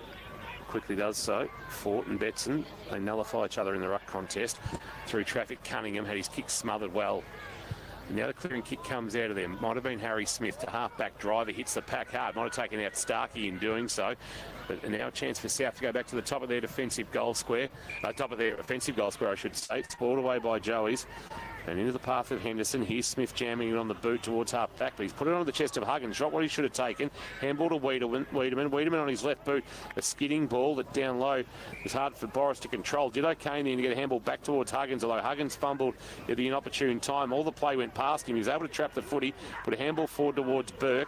James has got some room. A high, long ball inside forward 50. Wrestling Hughes. Couldn't take the mark. Gow the clearing kick. A high ball. It's going to work out right under the chest of Lewis. And they're out here. Open forward 50. Comes back towards Morrison. Got 20 metres on a couple. Goff and also Pearce. He goes inside for McLaughlin. Can he get it there? McLaughlin, good play at the back by Starkey. McLaughlin, though, sits for him. Then he drops the footy. Umpire's right there and says, "You got tackled," and dropped the football. Sammy James coming back to help out in defence for South Barwon. He'll take the free kick. As the rain starts to fall, but Dylan Starkey's effort, the gut-running Dowler to get back to the much quicker McLaughlin. Yeah, outstanding defensive work. McLaughlin's got some real pace about him to be able to make it harder then to get back and help defend and wrap him up. Huggins, short, Pearce, next to the boundary line in the right back pocket. His former Falcons teammate Kershaw stands the mark. Pearce to the wing, looking for Callett off his hands. Front of the pack, Al Hickey was there, but Cunningham jammed it on the boot. A rolling ball towards half forward. It eluded Pollock. Chance for Humphrey. Not a bad effort with the kick, although with the one hand, Morrison couldn't reel it in. Here's Betson, that's Keelan, a handball. Kershaw, 45 out from goal. Goff coming towards him, just made him force the kick into the pocket, and then a loose ball is fumbled out of bounds by Betson. As the rain just started to fall again, Birchie can't seem to make up its mind at the moment for Goddings. Yeah, just a light sprinkle that time. It's stopped again, which is good. Also, left forward pocket, northern end of the ground. We've played nearly 23 minutes on the Barwon Foods time clock, and the Barwon Timber scoreboard shows Joey's 43, leading South 28. Morrison up against Callett in the ruck contest. Callett got it down. Broughton robes it and gets a clearing kick outside a defensive 50. No mark taken by Mawson. Now Kershaw back to Al Hickey. Spins through some traffic. Kershaw's handball was chopped off, but Hose was there. Got a kick around the corner towards McLaughlin. And he gains about 25 metres, but it's out of bounds for a throw in. About 40 around from the St Joey's goal. And lead by 15 late stage of this third term. I don't want to give away one now, South Barwon. And it's going to be deep in their attack for Morrison and Callett. Boundary throw in. Favours Morrison, pushes Callett out of it. Lewis to run onto it. Burke comes at him. Handball by Lewis back to Harry Smith. Played for half a free kick and didn't get one. The umpire said play on. Ball spills free still in about three blokes putting a hand on it. 45 out from goal. It's going to have a ball up. That's a good non-decision from the umpire on Harry Smith. He played for it, didn't he? Most umpires would pay that. And umpire Richie didn't get sucked in. We're quick to criticise the umpires, but we should also be quick to when they actually use a bit of nous with the decision making. From the ball up, Hughes tries to just barrel it forward. There's going to be a free kick for a hole because Hughes got held on to after he knocked the ball away, and it'll come back to the South number 7. Can they find a late one? Pull that margin back to single figures at the final change. Hughes at right half back. Drives it long, and Caldu down low, sliding in, takes a Hamlin hanger. That's a good mark. It was a well-weighted ball, but he made it good, Caldu. And then the kick to the pocket, and Fort sliding in also takes the mark, but probably too far out to score. So he quickly wants to play on. Knows he's got the speed on. Betson on the mark. Sets it up to about 25 from goal. It's off the hands of the pack. Hughes with the quick snap. Has missed to the right, through for a minor score. It was really smart from Caldu just to not blaze away there and lower his eyes and find Fort's coming out of forward 50. If he just had a dump kicked it, would have been a shallow entry and no doubt turned over. They got a shot on goal and missed, but it was a build-up to try and have a score. 3:11:29, plays 6:7:43 as we wait for the ball to come back, I think, from in the Clairvaux school grounds at the southern end. 25 minutes played on the Barwon Foods time clock, and the margin sits at 14. After being 8 at the main break. Collingwood 29, lead Essendon 8 for Leopold Sporties. Blood rule. Al Hickey's coming towards Birchie on centre wing. Coming from the nose or the mouth there, Birchie? Seems to be coming from the nose. Yep. It's just trickled down. He's just called his brother to come on and replace him. Injury update thanks to St John of God. Todd White also is down here on the sidelines for South Barwon, just looking a little bit ginger, and they've just been doing a little bit of work around his right knee. Okay. Quad area, so we'll just keep an eye on that. Injury updates thanks to St John of God Hospital, caring for our community for over 50 years. Ball from Webb comes back into Betson. He gets it away to Nenadis. He can go to the outside. I don't know how Joel Edwards got by himself, but he did. He didn't take the mark, but he can get it on the up to Morrison, who can also get it up to Kershaw. He can't pick it up 55 out from goal, and he drops it a second time, and then he gives a push in the back. The umpire said play on. McLaughlin comes in to help out and does well. They hold it up at 50 for St Joey's. And we'll have a ball up. If he was his old man's height, Kershaw, he would have picked that up, but it's a long way down from where he is. That's right. So a ball up. The 2 number 6s. McCoy got it down. Falls into Betson's arms. He's not going anywhere. Keelan. Wrapped up by Broughton straight away, so the umpire will come in and ball it up again. Right on St Joey's 50. And then McCoy gets it down. Broughton. He tries to get free. Betson right next to him. And we're going to do it all again. 6:7:43, St Joey's, South Barwon. 3:11:29, 27 played third term, Barwon Foods time clock. McCoy and Callett again, right in front of our best seats in the house. Callett grabbed it out of the ruck after removing McCoy. A high kick to half back. Spoil knocked away Elzinger from Harry Smith. It's going to open the door maybe here as Mawson gave a handball up. He might have set a bit of a task there for Cunningham, who was brought to ground, and now he'll get to his feet. Cunningham and Betson are into each other. Cunningham might be best to look at the footy because Betson will try and win it. Tap down Callett. Left half forward, James Hickey for St Joey's. Broughton dived in, Keelan Betson dived in. Broughton over the top of him. Umpire Calendar says give it to me one more time. 14 the margin. Joey's will be happy to go in with that margin at the final change. Ball into the air again. Tapped down by McCoy and being held on to, or was it Broughton, by Keelan Betson, and Keelan Betson shakes his head standing the mark. Jonty Broughton will take the free kick at right half back for the Swans. And Broughton at half back along the line, long kick. Wants Caldo to come up and take a Hamlin hanger on centre wing. Matty Caldo just put the big jukes in front of O'Dwyer and said, I'm taking that, and took it on centre wing. The skipper of the Swans drives along the line towards half forward. Big pack there. Mawson goes up, can't quite take it off the back of the pack, and Luke Webb and Jack Driver see it over the line, and we will have a boundary throw in. South Barwon have defended really well this quarter.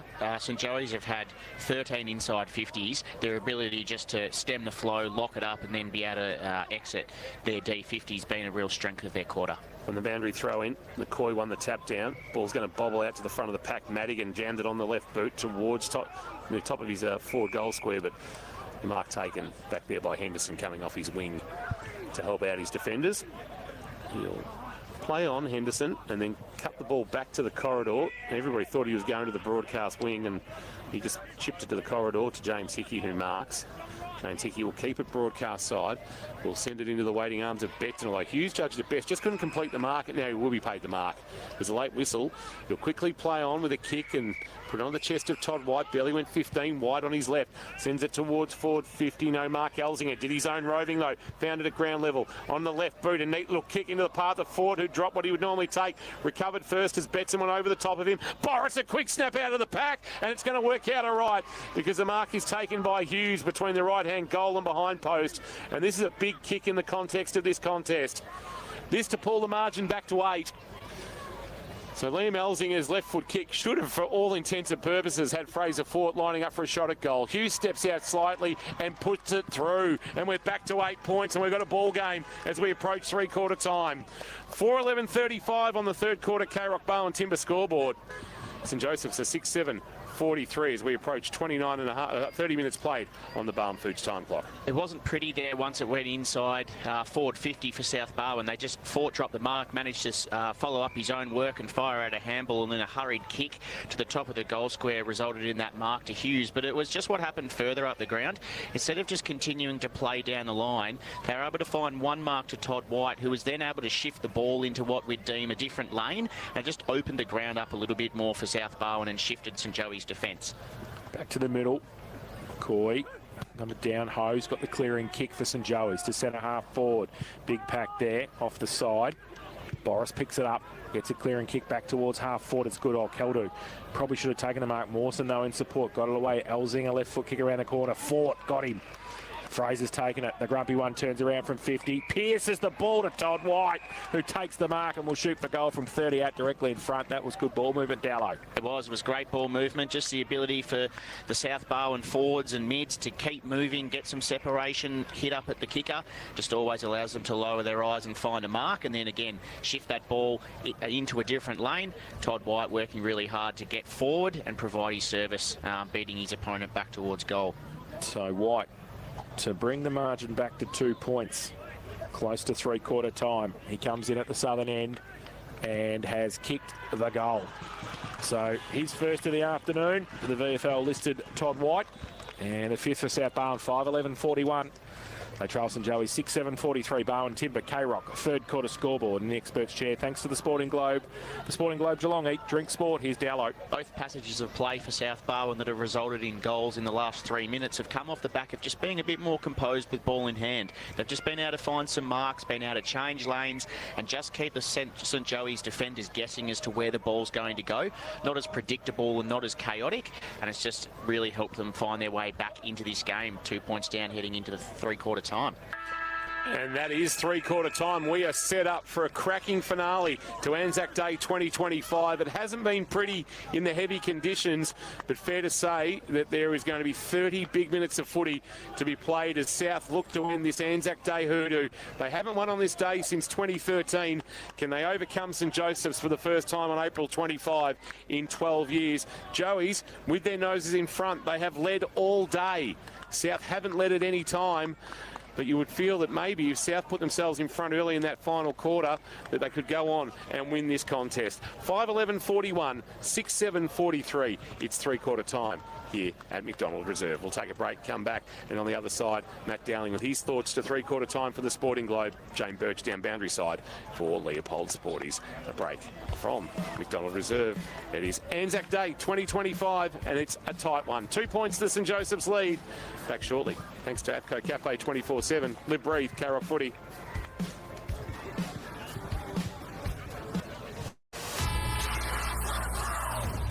Tom, Lee and Loggy, Geelong's favourite way to wake up. So if you have trouble bending, stretching, putting on socks as you get older, or if you were injured, so I've seen this hack. I could use this. Yeah, I know. Because I have to roll on my back. Mark the ball, kick the goal. We are winning. We are winning. You're the greatest. I'm the latest in the game that's never changing. In the game that stays the same. Mark the ball, kick the goal. We are winning. We are winning. You're the greatest. I'm the latest in the game that's never changed. Than your local Inspirations paint store. That's what makes them the Dulux approved specialist. What's your next project? Facade from $223,900. Yes, under 224 grand. But hurry, first 40 buyers only. Search Metricon Homes today. Conditions apply. Exclude site costs. Geelong Build Region. CDBU 52967. Harvey Norman, the home of king-size TVs. Bigger is better. Immerse yourself in the incredible viewing experience of a king-size TV. All the leading brands: Samsung, LG, Sony, Hisense and TCL. Whether it's game day, movie night or a binge weekend, enjoy spectacular clarity and detail with resolutions from 4K to 8K and screen sizes up to a massive 100-inch. Connect more, see more and do more with a king-size TV featuring the very latest in smart technology. See the specialists in king-size TVs at Harvey Norman now. Your locally owned and operated Harvey Norman, Corio and Warn Ponds. Since a bloke named Bill started cutting timber in a mill back in 1980, Barwon Timber's been the builder's best mate ever since. Whether you're stick framing or need prefab frames and trusses, Barwon Timber's got what you need for every building stage. Geelong owned and operated with trade quality products in stock, ready to go. Barwon Timber, Fellmongers Road, Breakwater. The team that builders just keep coming back for. I'm going down to Barwon Timber. Thanks to our #1 ticket holder, APCO. Fueled by APCO Cafe 24/7. It's three-quarter time at McDonald Reserve with the margin at a very tight 2 points on Anzac Day 2025 after being 11 at quarter time and 8 at half time. South with 3 goals, 2 to 2-2. Cut that margin back to 2 points. Late goals to Chris Hughes and Todd White, a couple of experienced campaigners, getting very much South into the contest as they look to win on Anzac Day for the first time since 2013. Matt Dowling's in the experts chair, but also in the news chair as well. Some strong whispers coming through that Ollie Wiltshire, when the Geelong team comes out in about an hour, will be... Looks like he's making his AFL debut come Sunday afternoon. Yes, a bit of word from some Barwon heads locals around that Ollie Wiltshire is going to play and debut for the Cats. So let's back their word in and look forward to seeing his name on the list for the Cats for Sunday's game. The talk is Mitch Nevitt is not right after copping a bit of a whack. Was it hip or hamstring? Yeah, just to the back of the hip buttock area it was, yeah. On Monday. He was labouring in the second half, there's no doubt about that. We'll get down to Jane Birch shortly, but Dowlow to three-quarter time. We've got a contest now. It hasn't been a spectacle, but it's been tough and it's been hard, and nobody's, shirked the issue at all this afternoon, and another half an hour of that, and whoever's probably stronger for longer, for want of a cliche, is going to be in front at the end of this one. 100%. It's built up to be a really exciting fourth quarter full of footy action, and it just starts around the contest and the clearance. So, as you said, who can be harder for longer? The conditions have been tough. That takes a toll on the legs for the players out there. But they're really going to have to try and start with who can get that ball going their way, and then how can we structure up behind the ball to give ourselves the best opportunity of repeat entries.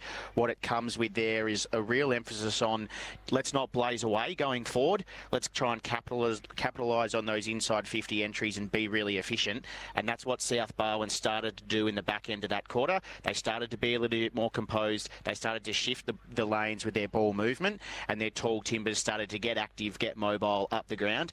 And as the conditions dried out and we didn't see too much rain, they started to clunk a few, which is always going to help get the ball movement going forward. Matt Dowling in the expert chair for the Sporting Globe. Let's go around the grounds for Leopold Sporties, and it is Drysdale 69 in control against Port Arlington 32 at three-quarter time at Mortimer Oval, and it's tight 53-48. Inverleigh leading Bannockburn at Victoria Park. Jane Birch, down to you. Boundary side, after being at the St Joey's huddle, who have you got?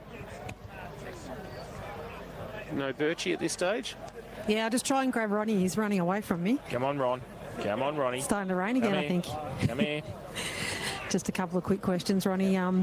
Not much separating the two teams today. Just the slightest little bit of ascendancy then. They got a bit of momentum. What do you think it was? Was there a little bit of a shift that you noticed? Oh, no, it's just been a competitive game all game. I mean, they've kicked a couple of goals instead of a whole heap of points this quarter. We didn't do a lot wrong.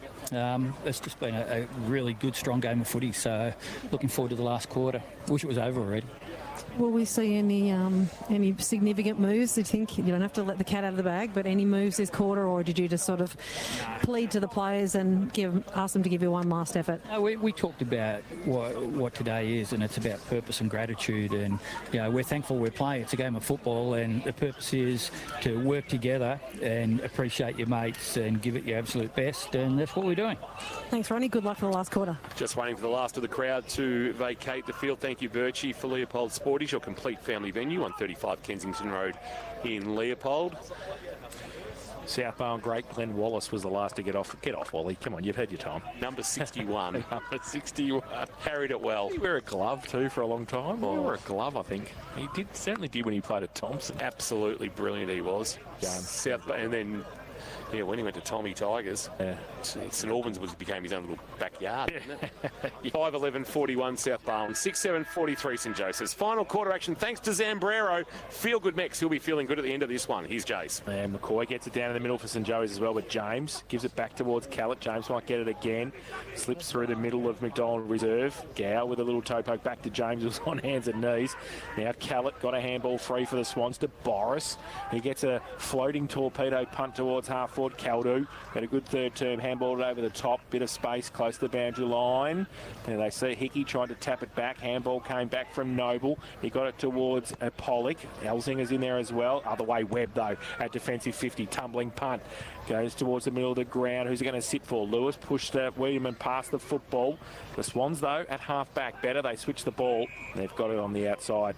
And they go now towards centre wing. It's okay and Driver. Yeah, nice kick by Huggins. Driver swings onto his right boot. Kick to half forward, working hard. Paddy Burke on debut. Comes up and takes it on the chest. 75 from home. Wheels and goes quickly inside 50. Through the hands of O'Dwyer. Ball out the back. Noble first there. Can't get his hands on it. Al Hickey had his kick smothered by Caldu. Rolling ball. Trying to burst his way through. White's been good today. Held onto it without the footy. Umpire said play on. Clearing kick for Joey Zoe only as far as the Evangelist, who genuflects and takes the mark. Now Huggins spears the ball into forward 50 and finds Luke Webb, who he doesn't play with. And Webb takes the mark for St Joey's. Inside defensive 50 and just wants to... The Evangelist has kicked it to the Catholic. He goes with a kick towards centre wing. McLaughlin goes up, can't take the mark at the back. Edwards rides the Driver, comes in and puts the tackle on straight away, not going anywhere. Up by Chaston. Oh, that's the fastest he's run in 5 years. Look at him, Chasto, straight in. He's going to ball it up on centre wing. And Jack Driver was making sure Joel Edwards wasn't going anywhere with that tackle. Callett. And McCoy gets it down. Betson, handball was okay to Hickey. Handball back in. Oh, McLaughlin, great hands on the up. He handballed it over the top, close to the boundary line. They can't keep it in this time. And seeing it over was Oscar Morrison. And we will have a throw in between wing and half forward broadcast side for St Joey's. They're 6-7-43. They lead South Barwon 5-11-41 And we have been playing in the last term 2 minutes on the Barwon Foods K-Rock time clock. Shallow throw in. McCoy won the tap down. Kallett actually did the roving from behind, lost it in the tackle. Keelan Betson was dumped. Handball out of there by Hughes. It was a bit slick for James, and we'll get a boundary throw in. Betson just getting to his feet now. He's been in everything this afternoon, Keelan Betson. Been a very handy addition since arriving from Maroopin to link up with his brother. Has been seen in the GFL before at Grovedale before COVID.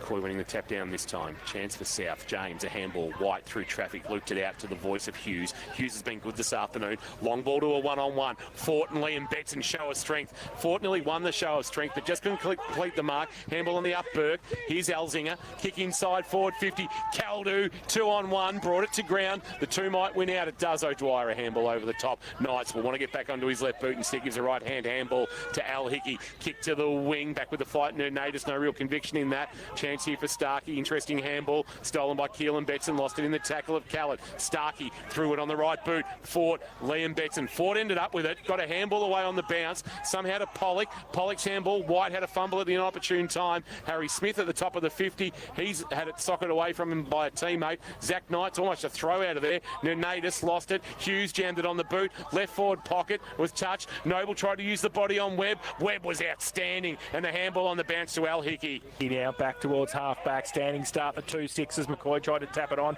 Fraser comes from the side. Wrapped up. Betson falls to him. Handball. Got the numbers and then get it away. Nernadis handball forward to McLaughlin. Slick with the handball. Antonak runs away on centre wing. Gets a kick away. Over the top. Over the back. Past Wiedemann. Lewis to run onto it and kick the goal. He spins around and kicks it.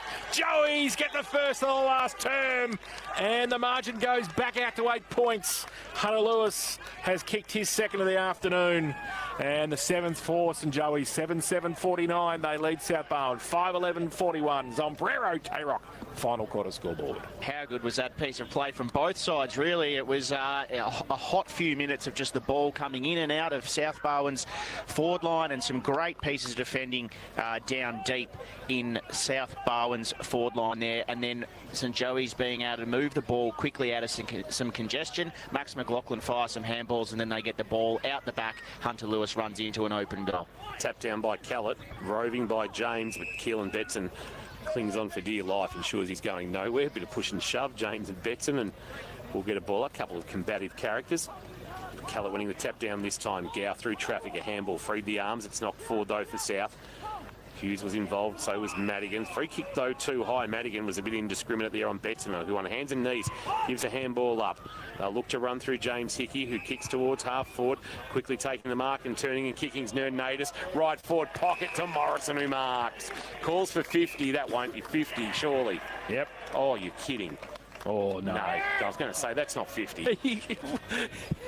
A little push in the hip. Got to stop favouring, like, he was trying to push the player back on the mark, but he just looked like he was going to give 50. No, there's a distinct difference. 50's the old straight up arm, and his was a bit more side, get back on the mark, as opposed to the come with me.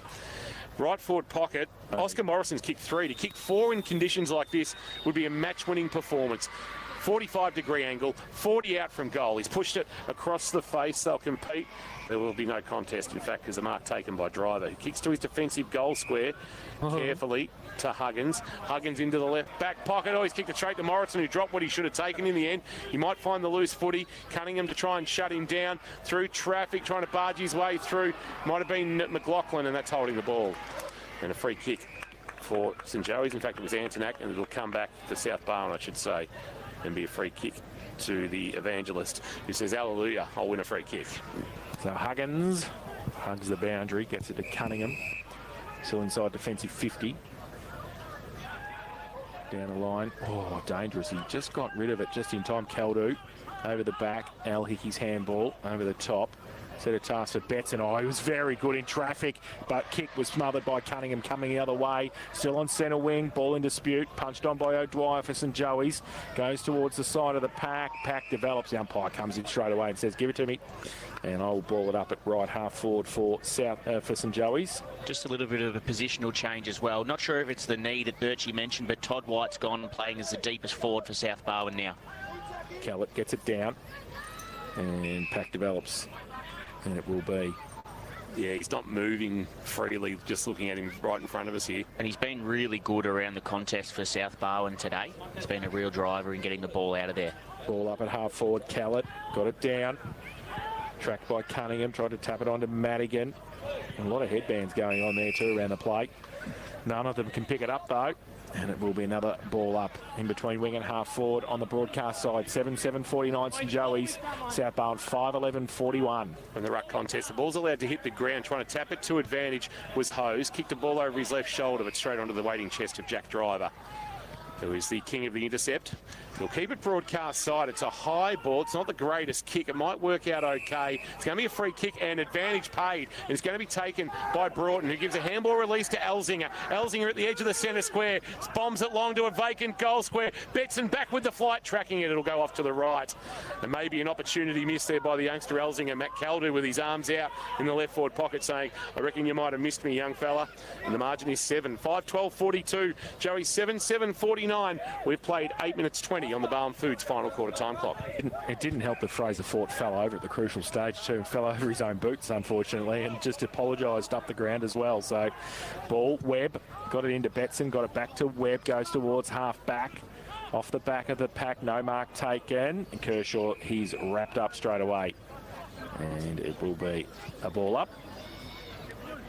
The umpire put in the air for Morrison, who is giving McCoy a chop out in the ruck against Callett. Neither get a tap down. Broughton's handball completely missed the target for South Barwon, but it comes back to the Evangelist. He dropped the football. The umpire says play on. Boris over the top of it. Ward waits for him to pick it up before he puts the tackle on, and the umpire still waits for Boris to get up off the ground. The umpire will ball it up right on centre wing on the outer side. Played 9 minutes in this final term. Barwon Foods time clock. Ball up for Morrison. Callett. Morrison got a second tap to it. Boris kick around the corner towards half forward. Getting back there, Knights did well and got some time and space. The key across half back might be okay. Foot race. Antonak sits for him okay. He goes to the right foot kick towards centre wing. Nenatus takes the mark under pressure from Driver right on centre wing for St Joey's. Just controlling the footy for the moment, Joey's. Nenatus, kick along the line. Edwards on the lead, a searching lead at that too, and he takes it on the chest in front of Pearce. It's not the influence today, but not ideal conditions for marking forwards. Edwards swings under that left boot, sends it to about 25 out from goal, and Morrison takes a wonderful mark. Hamlin Hanger contender from the man who might prove to be the match winner this afternoon, Oscar Morrison. Good, strong grab. About 35, make it 40 out from the Joey's goal, and he's going back with purpose to say, I'm going to go back and kick my fourth and give us a handy 13-point buffer, Dowlow. He's had a beautiful set of hands today, and he's worked really hard to get rewarded with the mark. It's not just been his teammates kicking the ball on his head and letting him go to work. He's been really versatile in the way that he's able to have taken his marks inside 50, and that's proved really hard to defend for his direct opponent. Right of centre, Morrison sends it on its way. He has struck it beautifully. And Joey's just might have done enough. They go out by 13 points on the final quarter. K-Rock Zambrero scoreboard. Zambrero, it's feel-good Max, and Joey's feeling good at 8-7-55. South, 5-12-42. 11 minutes almost played on the Barwon Foods time clock. It started all the way back in the D50, that build-up or that score launch there for St Joey's. Zach Knight's just the ability to shift the ball off the line. So it wasn't a pretty kick. It rolled along the ground, but it was able to just get St Joey's out into a bit of space where South Barwon weren't trying to squeeze them into a pocket. And then once they're out in space, they're able to transfer the ball up the line. I think that's what both sides need to do in order to try and open up the play for the back end of this quarter. Back in the middle, Callett got it down and does his own roving work as well. High right foot kick to an open half forward flank. Sits for Caldo and O'Dwyer. O'Dwyer just taps it to the boundary line. Cunningham and Sam James want insufficient, and the umpire agrees. Oh, look at him. He loves it up by Richie. And it's a free kick to South Barwon at right half forward, and it's going to be Sam James to kick it towards Ford, who goes up. 3 St Joey's players against him. Al Hickey at the back. Oh, he threw the ball away in the end. Todd White, great tackle. Umpire said play on. Falls towards Elzinger, close to the line, and seen through for a rush behind in the end to South Barwon. So they go to 5-13-43, the Swans. 8-7-55, St Joey's. Smith's quick kick in marked by Gow in the right back pocket. And go back to Zach Knights in his defensive goal square, or short to Morrison, who's worked hard up the ground, and he marks the kick that barely went 15. Called to play on. Morrison just gets a better angle as he kicks to the wing, and Goff on the juggle couldn't complete the mark in the conditions. Driver had it partially smothered his kick out of the pack. Kershaw next to the boundary line just barrels it forward, puts it into the path of Lewis. Lewis tried to trap it on the half volley. Did okay to take the rebound, handball to his own advantage. No room. As Shepherd kept him quiet. We'll get a boundary throw. And fair to say Zach Knights has almost claimed another scalp today with Lockie Noble in that Wombat Gully Plant Farm matchup. Yeah, he has. Lockie Noble only had the 2 touches since Zach Knight's gone to him. He's getting a bit of a reputation. He is. The youngster, after last week on Marcus Thompson. Although Thompson was still in Leopold's best, according to the Lions. Interesting. Ball from the ruck contest. South Barwon back towards the middle of the ground. Which way is it going to bounce? Fraser to tap it on beautifully. Was always going to do that. Ball spills towards Driver. Pushed over at the back. The umpire said play on. The Jack won't be happy with that. The kick away quickly for St Joey's. Out towards a vacant centre wing position. Edwards has got time to kick it underground and go towards half forward. Lewis left it for McLaughlin. Then they leave it for Shepherd, who comes in for South Barwon. Pack develops. And there'll be a ball up 50 out from the goal for St Joey's. They're 8-7-55. They lead South Barwon 5-13-43. We played 13 and a half minutes in this final term on the Barwon Foods time clock. Bannockburn 54 lead. Inverleigh 53 at Victoria Park around the grounds for Leopold Sporties from the ball up, trying to barge his way through, but leaving the footy behind was White, who's gone back up around the footy. But we'll get another stoppage. Joey's at 50.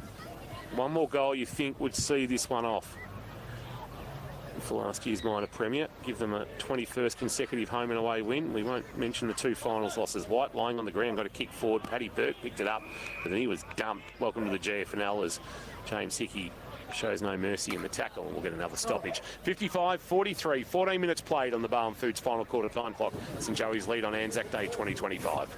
So the ball up. Comes down from McLaughlin. Chopped off though by James for South Barwon. Goes towards centre wing. Punched away by Humphrey from behind defensively. And it's out of bounds for a throw in between wing and half forward. Drysdale doing a number on Port, 88-33. So it's going to be boundary throw in.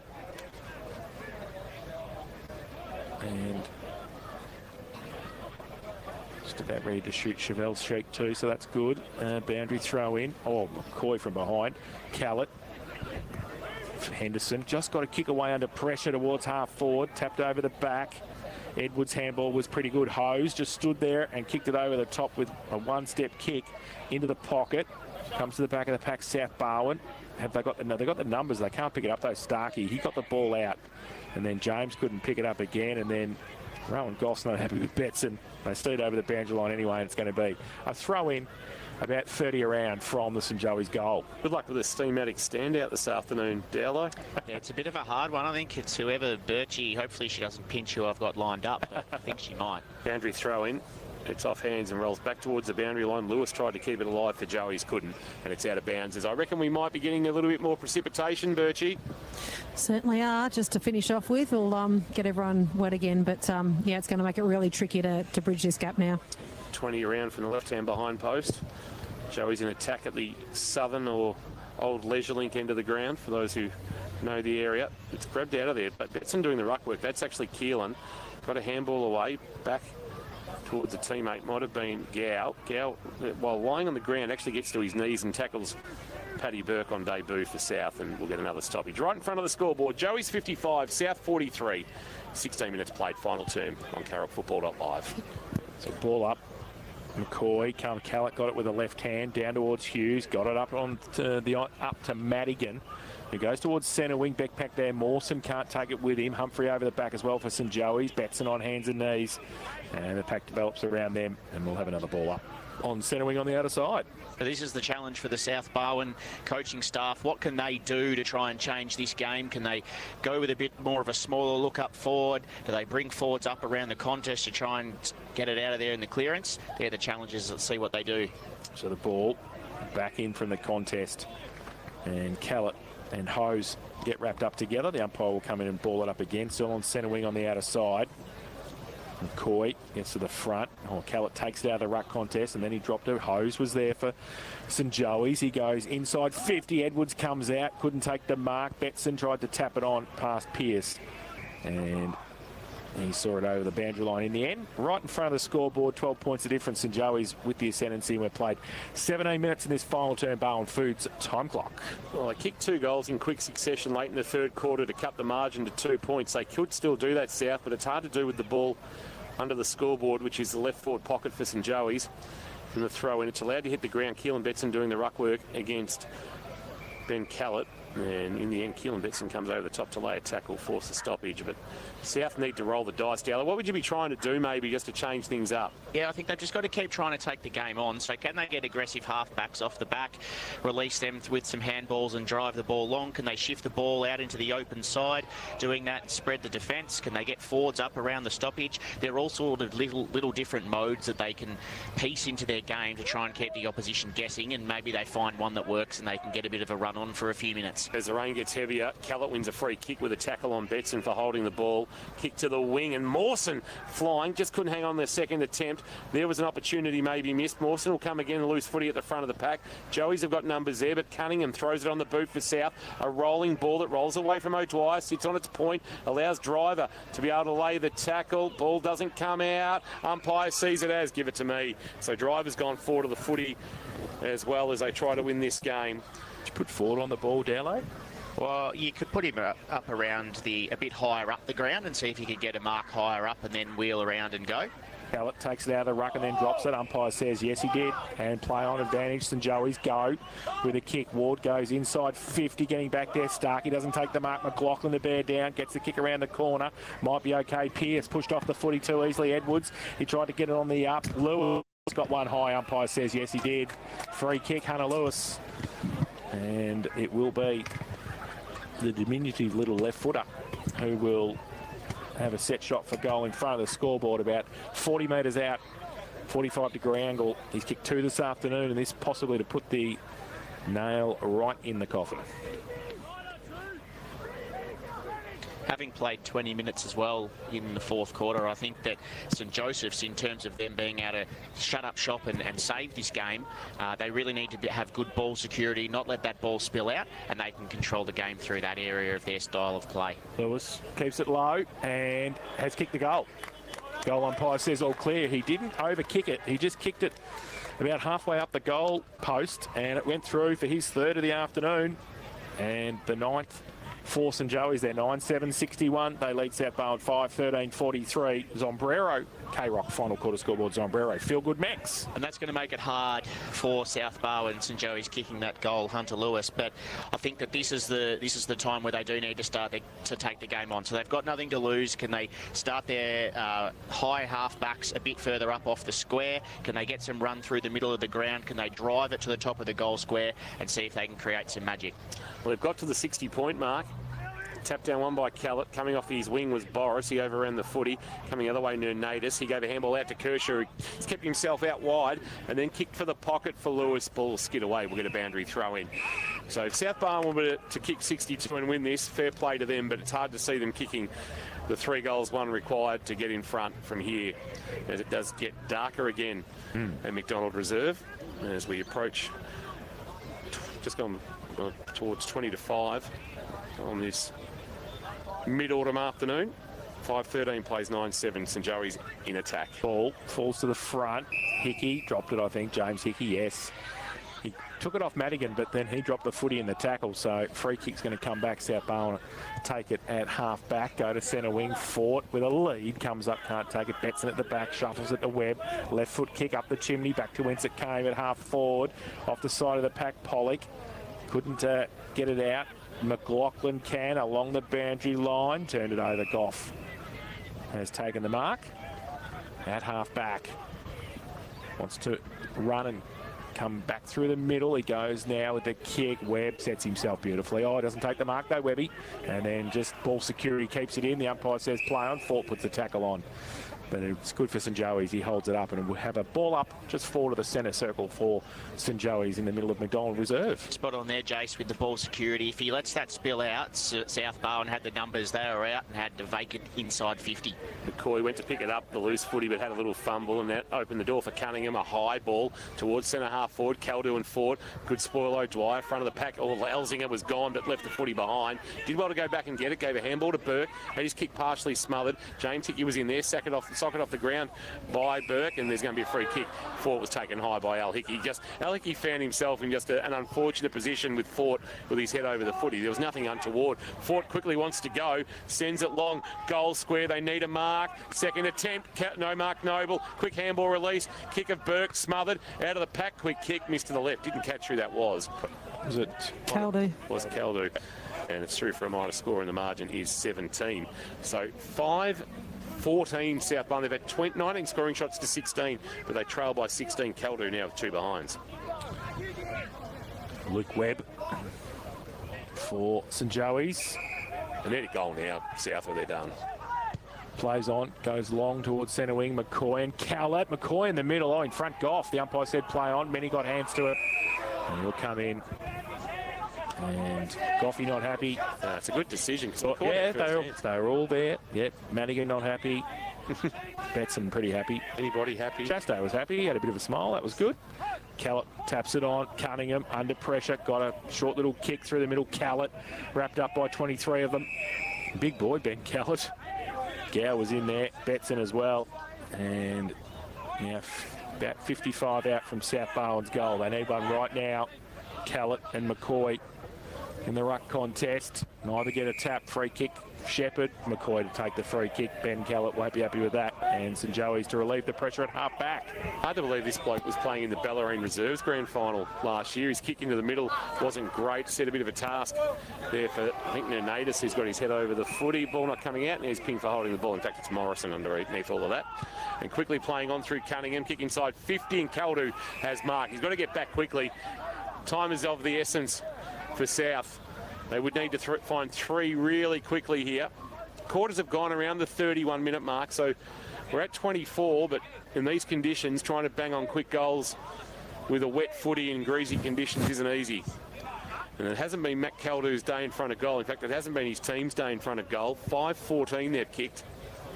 Joey's a 9-7, and the margin is 17. This to pull it back to 11 and put the foot in the door. He'll kick from about 45, directly in front. Caldu has pulled that to the left and through for a minor score. And they advance now to 15-45, 9-7-41. Joey's lead by 16. 25 minutes almost played on the Barwon Foods time clock. So Luke Webb, Betson and Al Hickey in the pocket. He just goes to Al Hickey and takes the mark, and they'll just push the ball around the boundary line. Kershaw in front of us with nobody. Al's just saying, no, I'm just going to go long, and goes towards half back. And nobody really wants to go for the mark. Morrison let it go. Coming back, Shepherd for South Barwon. Handball over the back. He's okay off a step. Just a tumbling punt from the Evangelist. Goes towards half forward. Gow can't take it. Through the middle. Burks gets it towards Hughes. He can't pick it up. Kick off the ground now. Across. Torpedo punt. Kershaw kept his width, but the ball is out of bounds. And one Kershaw. Got a little Juan Mustaka going on there. Needs a bit of work with that. It's more Carlos than Juan. Carlos Kershaw. Boundary throwing right in front of the best seats in the house. Thanks to App Code Cafe 24/7. There was some muted appeals for insufficient intent. That boundary throw-in is back towards the middle, which is actually where it's supposed to be. The ruckman just set up in the wrong spot.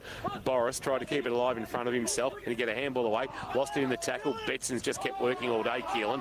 Brought to ground. He can't get rid of it. That will be holding the ball. Had the opportunity to get rid of it, didn't, and he's not going to be in a hurry to get off that footy. Ethan Boris is trying to get out of the way. Boris inside 50. It's off the hands of the pack. Broughton out the back, should run onto the loose footy and put it through, and he does. Are they alive? Margin back to 10. They just needed something. And Broughton, the true poacher's goal out the back, kicks his first of the afternoon. He's closing on 200 career goals. That's 196 for him. And they move to That's not right. That's 7:15.57. They wish. 6:15.51. Plays 9:7.61. The margin is not 4, despite what the scoreboard says here, Dowlow, at McDonald Reserve.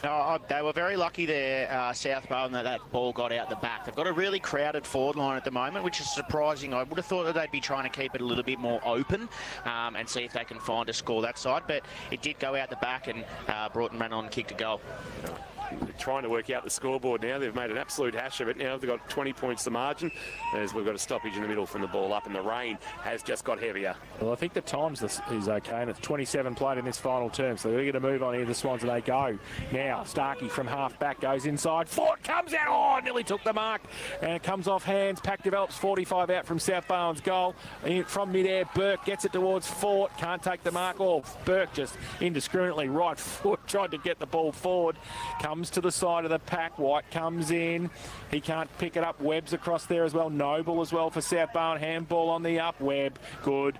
And gets a clearing kick towards Ward. 3 St Joey's players there. One of them is Nanatus. Gets the outside of the right boot. Goes wide. It's okay. Joel Edwards takes it centre wing. He's got Hunter Lewis screaming for it at half forward by himself. And he can take the mark and just hold it up.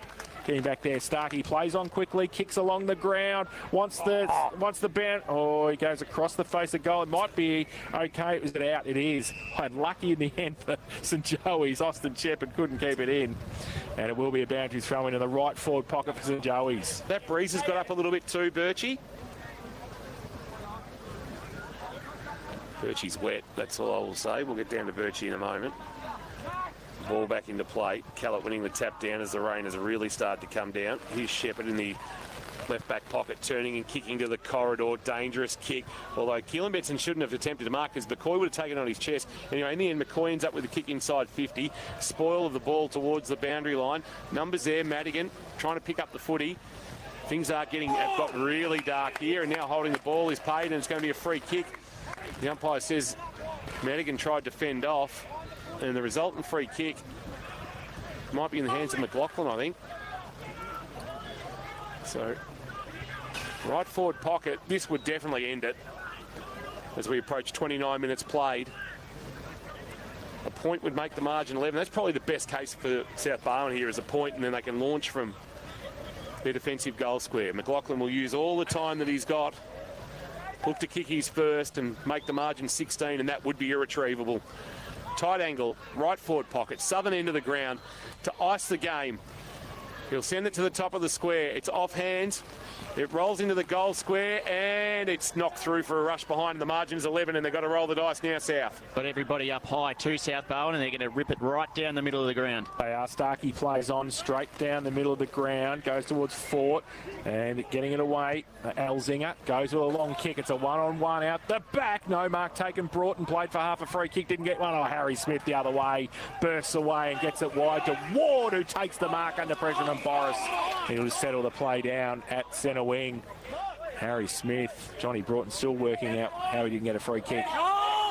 And Cooper Ward will just kick it down the line as far as he can for St Joey's. He goes now with the kick, and it is long. And is that a mark taken? No, umpire said play on. Ball spills free at the back. Mawson tried to get the handball away, doesn't matter. St Joey's have won Anzac Day again, 9-8-62. They've defeated South Barwon 6-15-51.